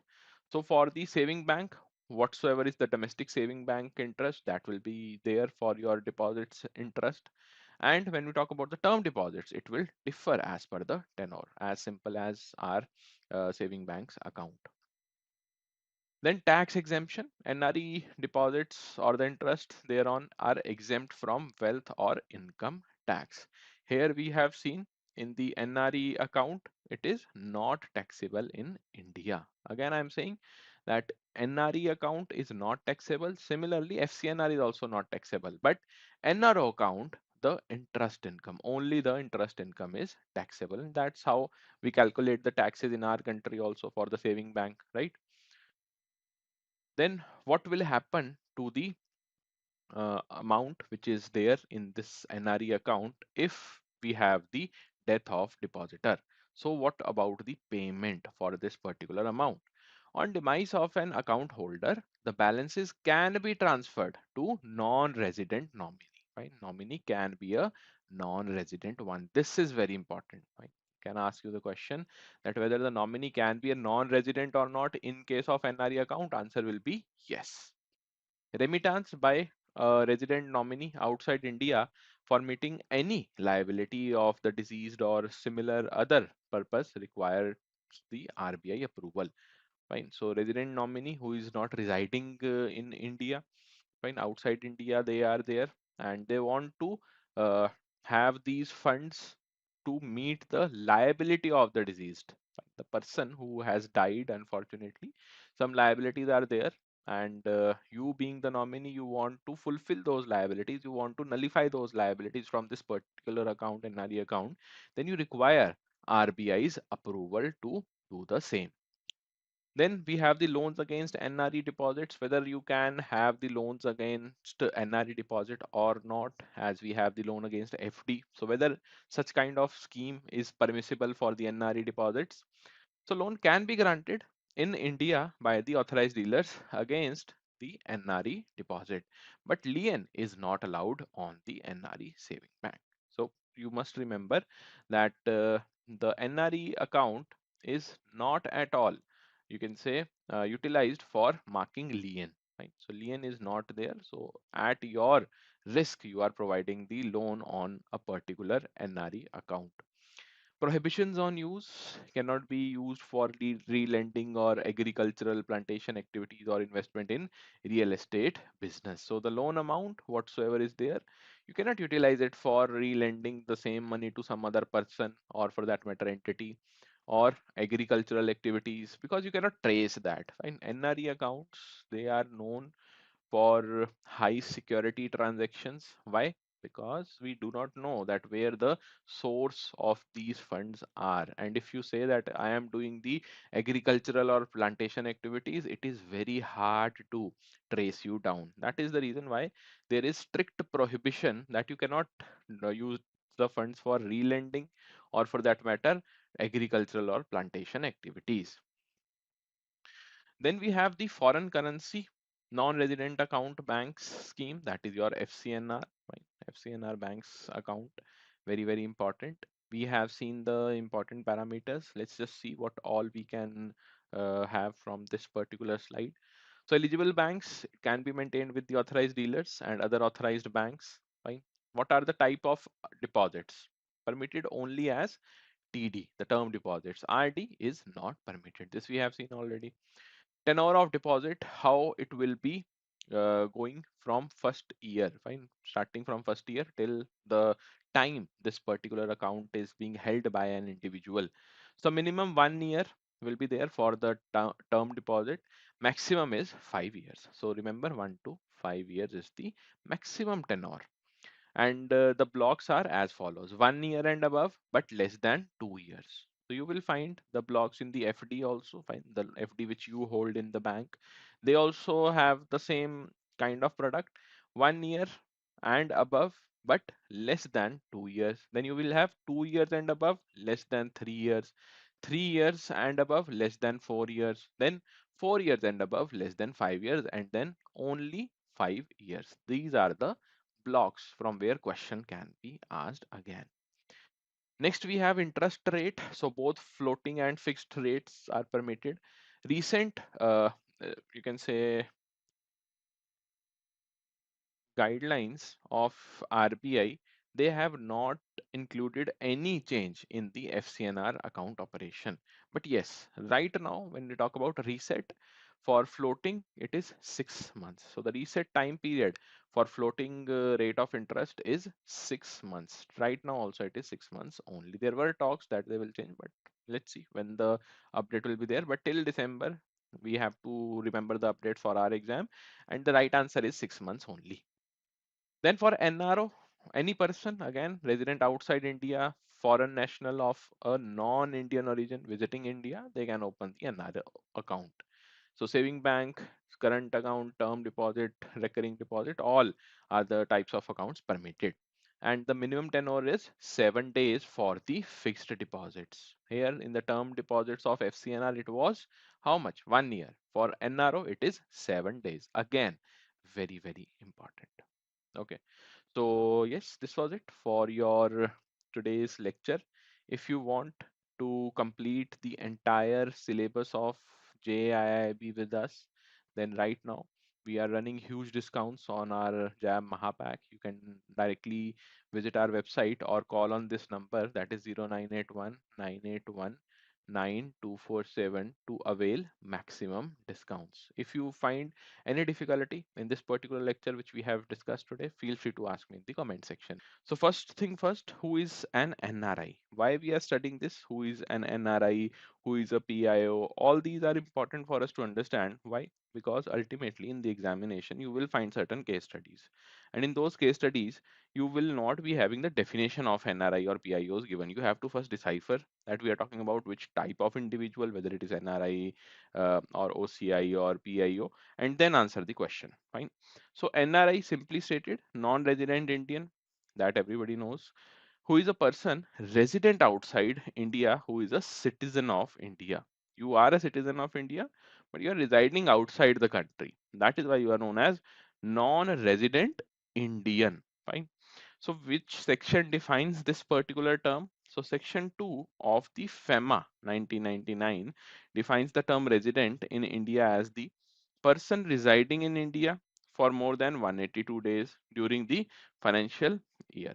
So whenever we talk about the particular stipulations which you have to remember for all these entities, it starts off with the definition only. Like in NRI, you must remember which section of which act defines the term resident in India. Fine.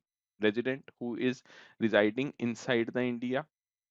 Fine. For how many days? More than 182 days. Fine. So both these questions can be asked.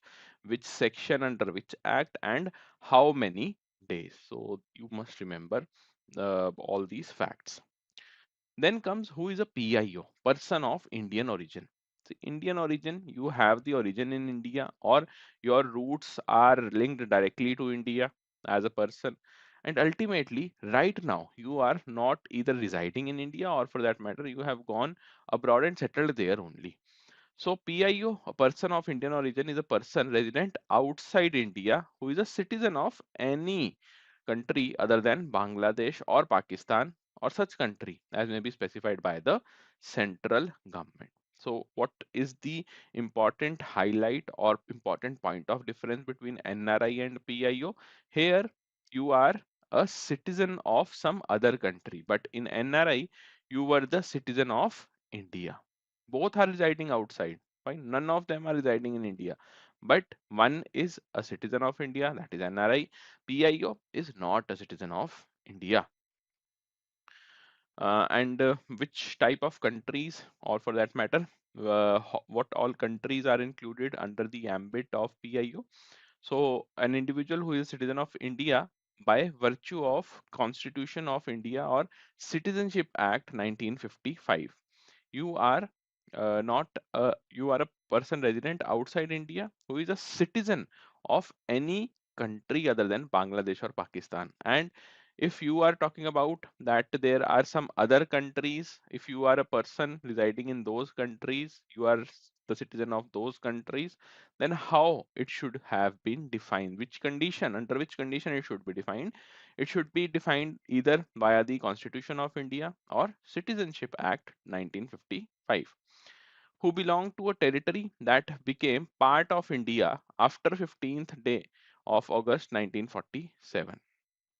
Fine. So if you are residing outside the country, but earlier you used to belong to a territory that became a part of our country after the independence, then also you are PIO. Who is a child or grandchild, great grandchild of citizen of India or of person referred in clause A or B. Fine. So if you are residing abroad also, then you will be known as PIO or NRI based on various conditions. Who is a spouse of foreign origin of a citizen of India? Spouse of foreign origin of a person referred to in clause A, B, or C. Fine. So all these clauses you should remember because we never know from where the question can be asked. Most important fact which you have to remember between PIO and NRI: one is the citizen of India, another one is not a citizen of India directly. Fine. Now, when we talk about the types of accounts, fine, the NRE account, FCNR, NRO account, we have discussed that. Fine. In one session, we have discussed that. Today, let's elaborately discuss it in a much more well-structured fashion. So here are the particulars, whether you can open the account or not, what type of joint account you can hold, under which type of scheme, what currencies they are involved in such accounts, etc. Starting off with the NRE account, the non-resident external rupee account. Then we have FCNR, foreign currency non-resident account bank scheme. Then NRO, that is non-resident ordinary rupee account scheme. These are the three most important or the relevant types of accounts. So in case of NRE, who can open the account? See, for NRE and FCNR, both the entities have exactly the same type of demand.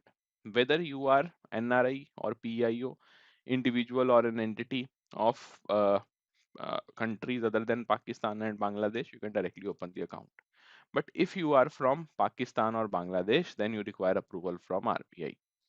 In NRO, any person who is resident outside India can open the NRO account.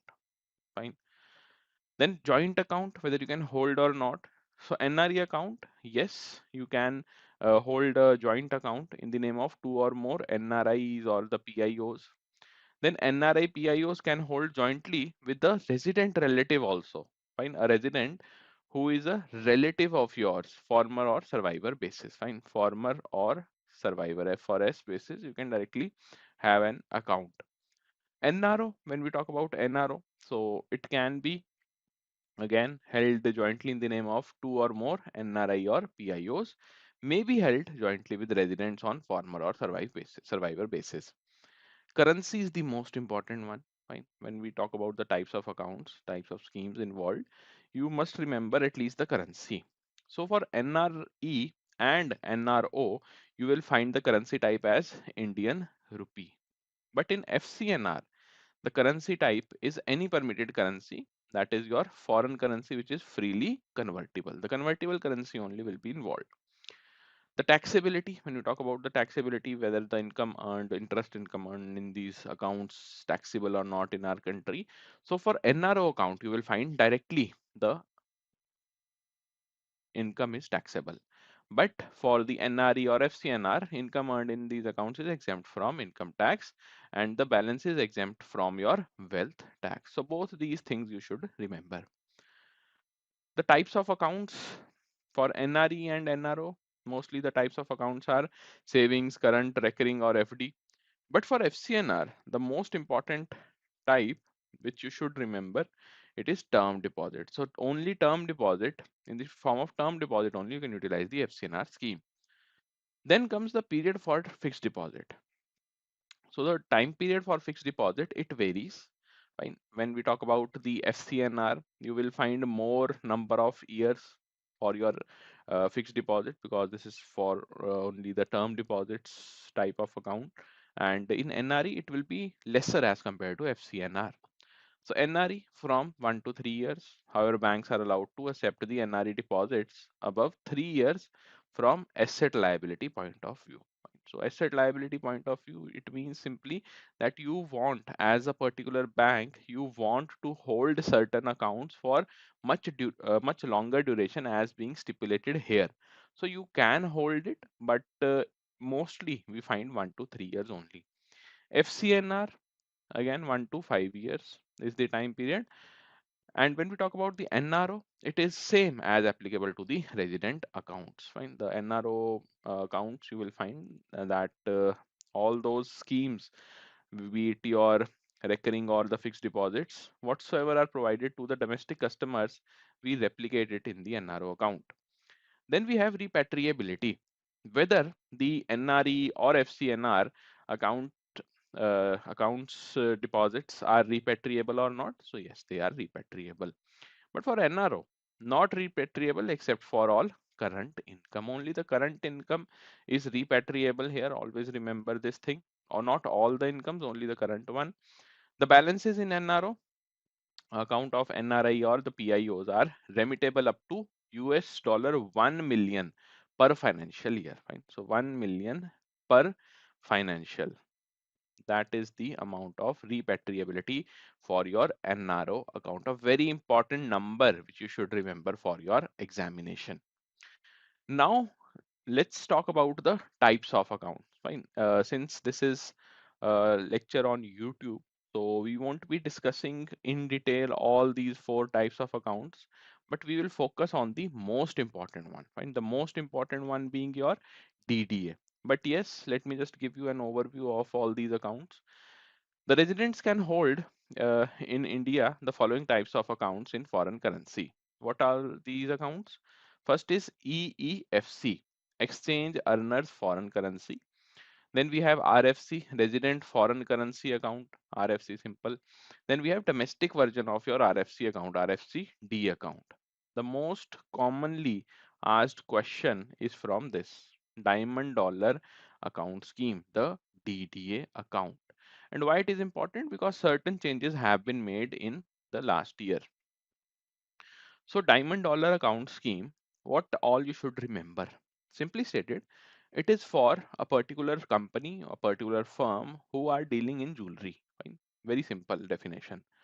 So Diamond Dollar Account Scheme, in terms of which firms and companies are dealing in purchase or sale of rough or cut polished diamonds, precious metal jewelry, plain, meenakari, and along with that, studded or with or without diamond. So there will be jewelry, the plain jewelry, or for that matter, meenakari is done there. Some diamonds are studded on that particular jewelry, and certain stones are there, and or certain stones are there. So various types of, you can say, jewelry we are talking about in DDA account. So who all can open this type of account? So person or the for that matter firms or companies with track record of at least 3 years in import export of diamonds, colored gemstones, diamond and colored gemstones both also, studded jewelry, plain gold jewelry, they can apply for this type of account, the firms. Also, there is a second condition. This was the first condition, that a track record of 3 years, established 3 years. Earlier it was 2 years, now it has been revised to 3 years. Having an average annual turnover of 5 crore or above during the preceding 3 licensing years, they are allowed to open the DDA account. Earlier this was 3 crore, now it has been revised to 5 crore. So the turnover should be 5 crore. The track record, or for that matter, your experience in this type of field should be at least 3 years. Now, when we talk about certain characteristics which you have to follow, which you have to show in case of opening the account, the exporter should comply with eligibility criteria stipulated in the FTP, Foreign Trade Policy of Government of India, which is issued from time to time. Right now, we are governed by the FTP 2023. The DDA shall be opened in the name of the exporter and maintained in US dollars only. So which currency? It is US dollar. And account to be opened in whose name? That is your exporter. This is very, very important. Right? Directly question will be asked from here. The account shall be only in the form of current account. No interest should be paid on the balance held in the particular account, in the said account. So again, one important aspect, that only current account can be opened, the type of account, and there won't be any interest income.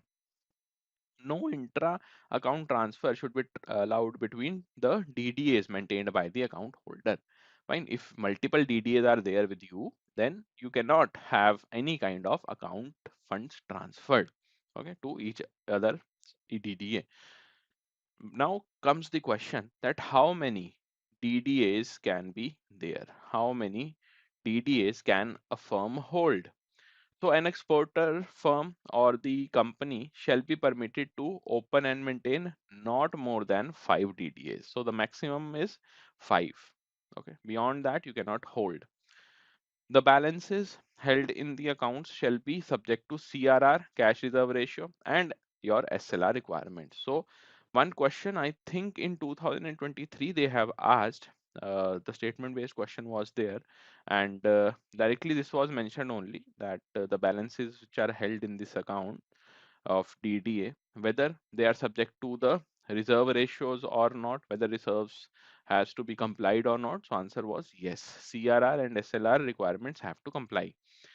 Exporter firms, companies maintaining the foreign currency accounts, excluding the EEFC accounts with the banks in India or abroad, are not eligible to open the DDA. Fine. So if you are already maintaining foreign exchange account, that is your RFCD, or for that matter RFC account, then you won't be able to open the DDA account. Fine. EFC if you are having, then there is no issue. What are the permissible credits? See, credits, since you are utilizing this account for your business, so all those uh, transactions related to your business activities, they are permissible. Amount of pre-shipment, post-shipment finance availed in US dollars. If you need any finance and you have availed in US dollars, they are easily credited, no issues. Realization of export proceeds from shipment of rough cut polished diamonds, diamond studded jewelry. So all those export proceeds, the earnings which you have earned, that can also be credited directly, not an issue. Realization of US dollars from local sale of your various types of diamonds, that is also permissible. The debits, what all you can have from this particular account.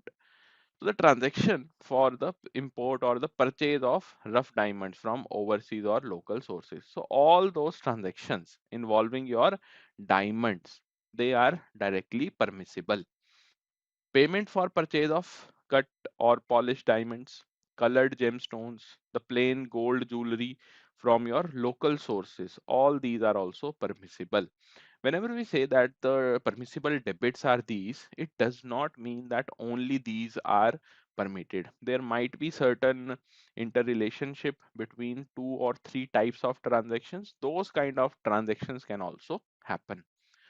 Payment for import or purchase of gold from overseas, the nominated agencies, repayment of USD loans from your bank, all those loans under the DDA if you have taken. And when we talk about the payment in the form of US dollars, that can also be done using your DDA account.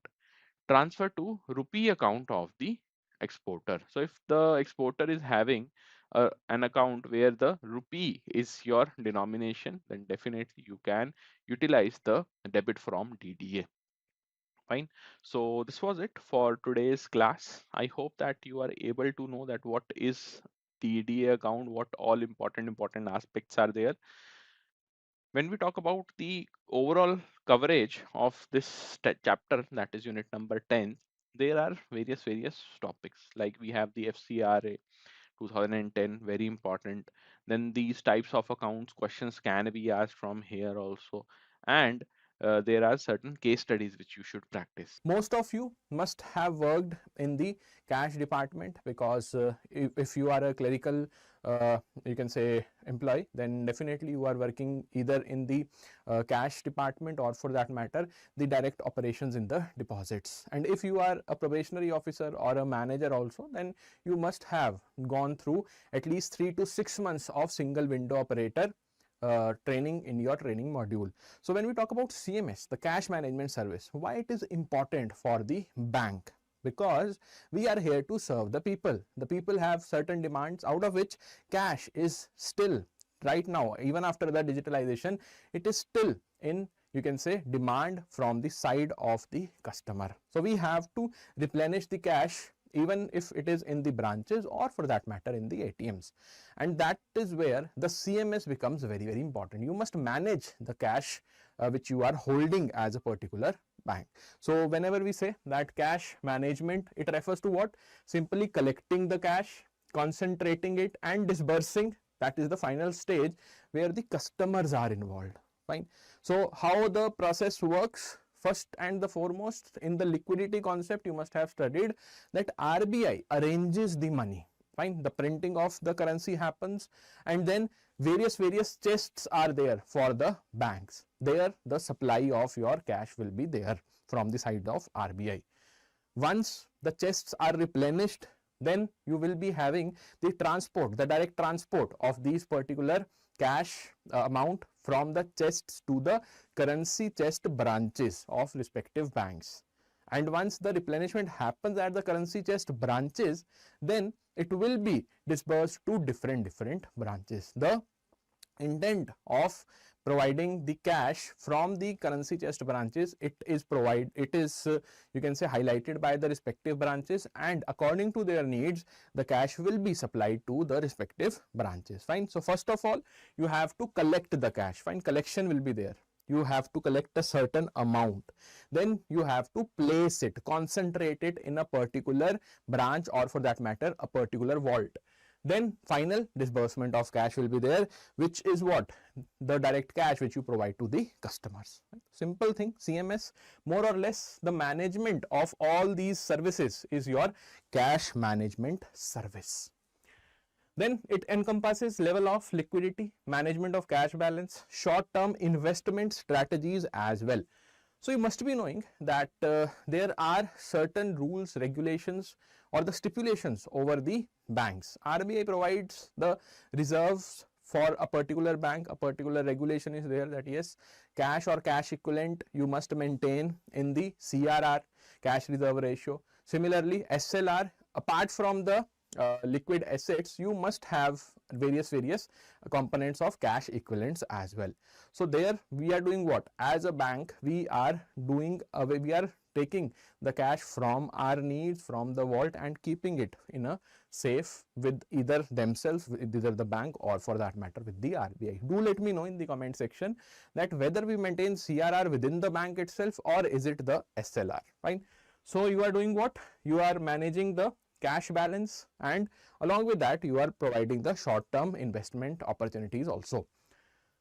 Next is, what is the fundamental objective? See, whenever you are doing any kind of operation in the banks, there must be a fundamental objective. You should not do something for the sake of doing it. So the objective is very clear. You will provide the financial inclusion when you can say that yes, the maximum population, the masses of our country, they are under the ambit of a particular cash flow. When you are including them, the financial inclusion is happening. And how you will manage that, how you will include them financially, not only via the cash supplies but the other services of the bank also.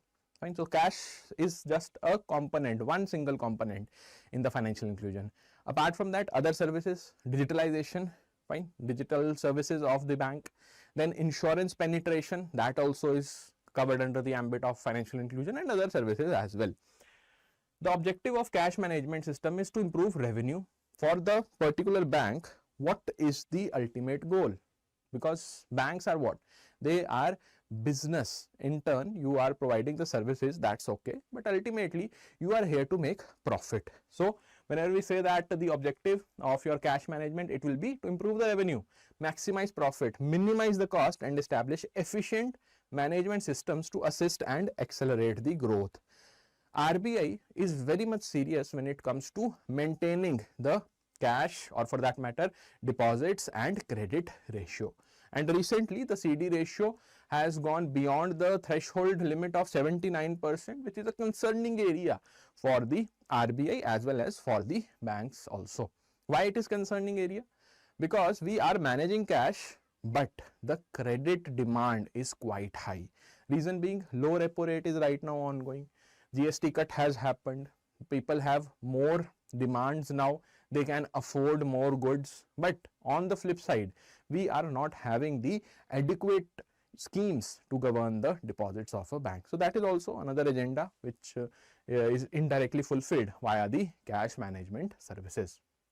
Now, what is the development in CMS? Right now, when we talk about the cash management services, it has provided various types of updation to our banking system.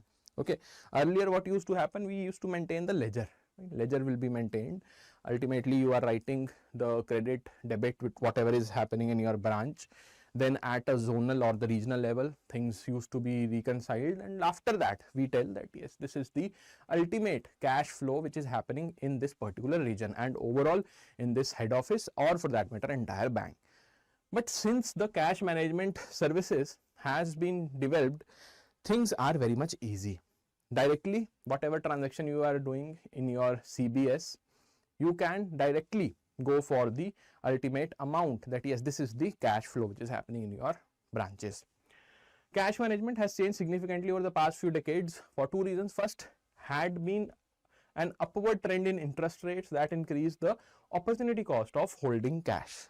Now you are disbursing cash. Banks, they want people to utilize cash. Now though it is way much lesser, but earlier when the cash management services were developed, we had a single agenda that the people should have the access to the cash. Cash flow must be maintained because of the demand also. But ultimately, when we say what is our motto, how we can hold the customer by providing them some opportunity with respect to interest rate. We have increased the interest rate over a period of time. Right now it hovers around 2 to 3% for the saving bank account, and if you are holding that amount of you can say money in the bank, then definitely you will earn something over and above the amount. Second, the technological developments, particularly computerization, electronic fund transfer mechanism has also shifted the focus from only the cash management to the overall fund management. Right? So development has happened. Ultimately, we will be talking about the computerization in banking in our module C. The module C is entirely dedicated to this particular topic only. Then companies such as IBM, General Motors, HP or Hewlett Packard, all even manufacturing plants around the world, more sale offices, most of the payments, they are made from the cities where manufacturing occurs or else from the head offices. So whenever we say that what is the need of maintaining a cash management system, the CMS, why we should maintain, because ultimately the flow of funds, it is not restricted to a particular area, to a particular zone. We are providing the funds to different individuals. Why it is important? Because we need funds, we need the cash flow in a structured manner. But whenever there is a particular topic where we try to highlight the need from the side of a corporate entity, why we require the CMS. So simple, you can see that good cash management, it is a concise, it is a conscious process of knowing when, where and how the company's cash needs will occur. So cash nowadays, it is limited to certain areas only. We have a threshold, let's suppose 10 lakh for a particular transaction. But overall, why the development of CMS happened? Because of the fund flow which you have to maintain for the corporates also. Knowing which are the best sources for meeting additional cash needs, that also needs when they occur by keeping good relationship with bankers and other creditors also. So whenever we say that bank provide the cash, it is in a particular relationship, a long-term relationship, chances are really high that you will get the necessary cash whatever you want. Then proper CMS, it gives several benefits to a corporate. We have some more benefits here. Related payments, all the payments you can do directly. It also supports the electronic payments. Fine, you have the cash but you want to make the online payment, you can do it. Produces faster electronic reconciliation. Definitely the CMS now, as I was telling you, it has been amount, let's suppose 2, 3 or for that matter sometimes days also to detect one error in the cash. But now thanks to CMS, cash in a specific bank or for that matter corporate entity is not sufficient. How well you are managing and how can you manage about the saving bank account, or for that matter in case of a business entity the current account where you can earn the interest income also.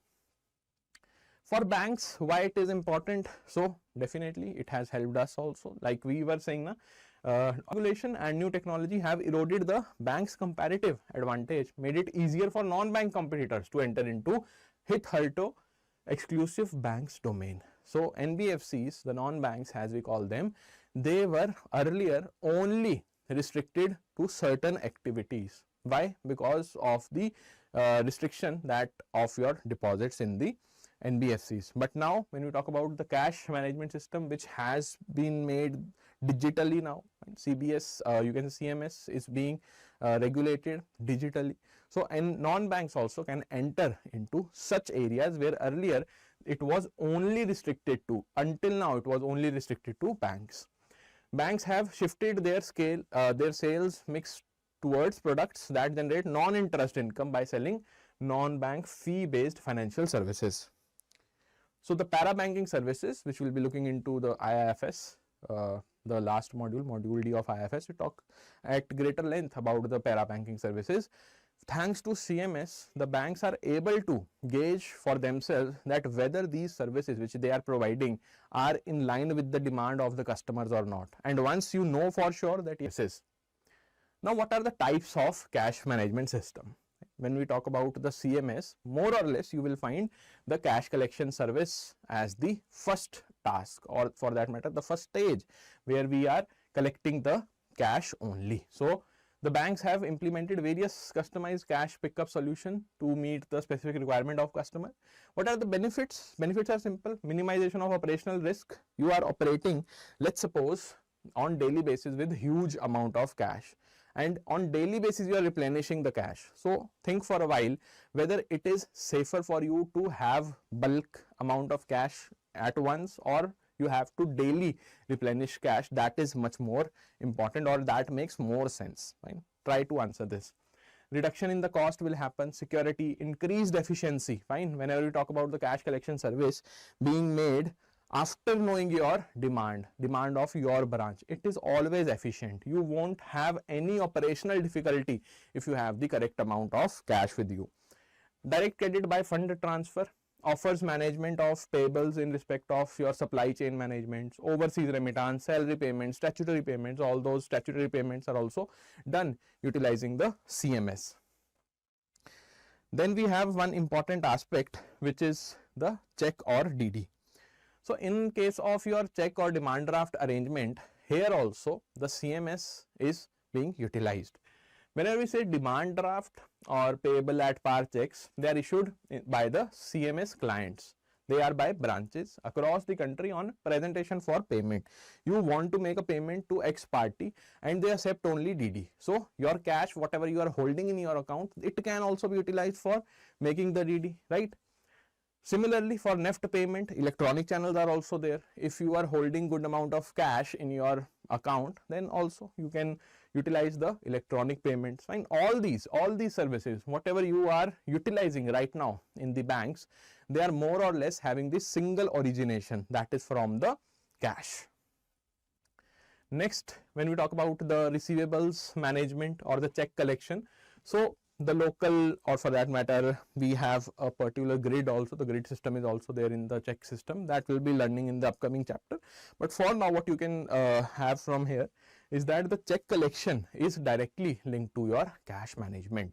If you are having a particular amount again in your account, you can directly have the check also. NASH payment facility, auto sweeping facility, all these are what? They are a type of cash management services. Just think about a particular scenario where your bank is having or holding, your account is holding a certain amount of cash, and you are doing what? Various transactions, whether it is electronically, via check, or for that matter payment of DD. Auto sweeping is also available if you hold certain amount in your account. Fine, so this was it for today's class. If you want to go through these questions, you can, answers are given. For your information, if you want to enroll in our courses, then the best course right now for the JAIIB examination May 2026 is JAIIB Increment Mahapack. The features are enlisted here. Online live classes will be there. You will have ebooks, recorded videos, mock tests will be provided, the full length mock as well as your unit wise mock, plus the 4 practice books will be there with formula sheet, study planner, and ADA 247 merchandise as well. So how you can avail the maximum discounts? If you want to enroll in the course directly, you can call us on a particular number, which is 0981 981 9247. Okay, this is the number where you can call us and we will tell you that which course suits you the best. Okay, so see you guys in the next session. Till then, goodbye everybody, take care.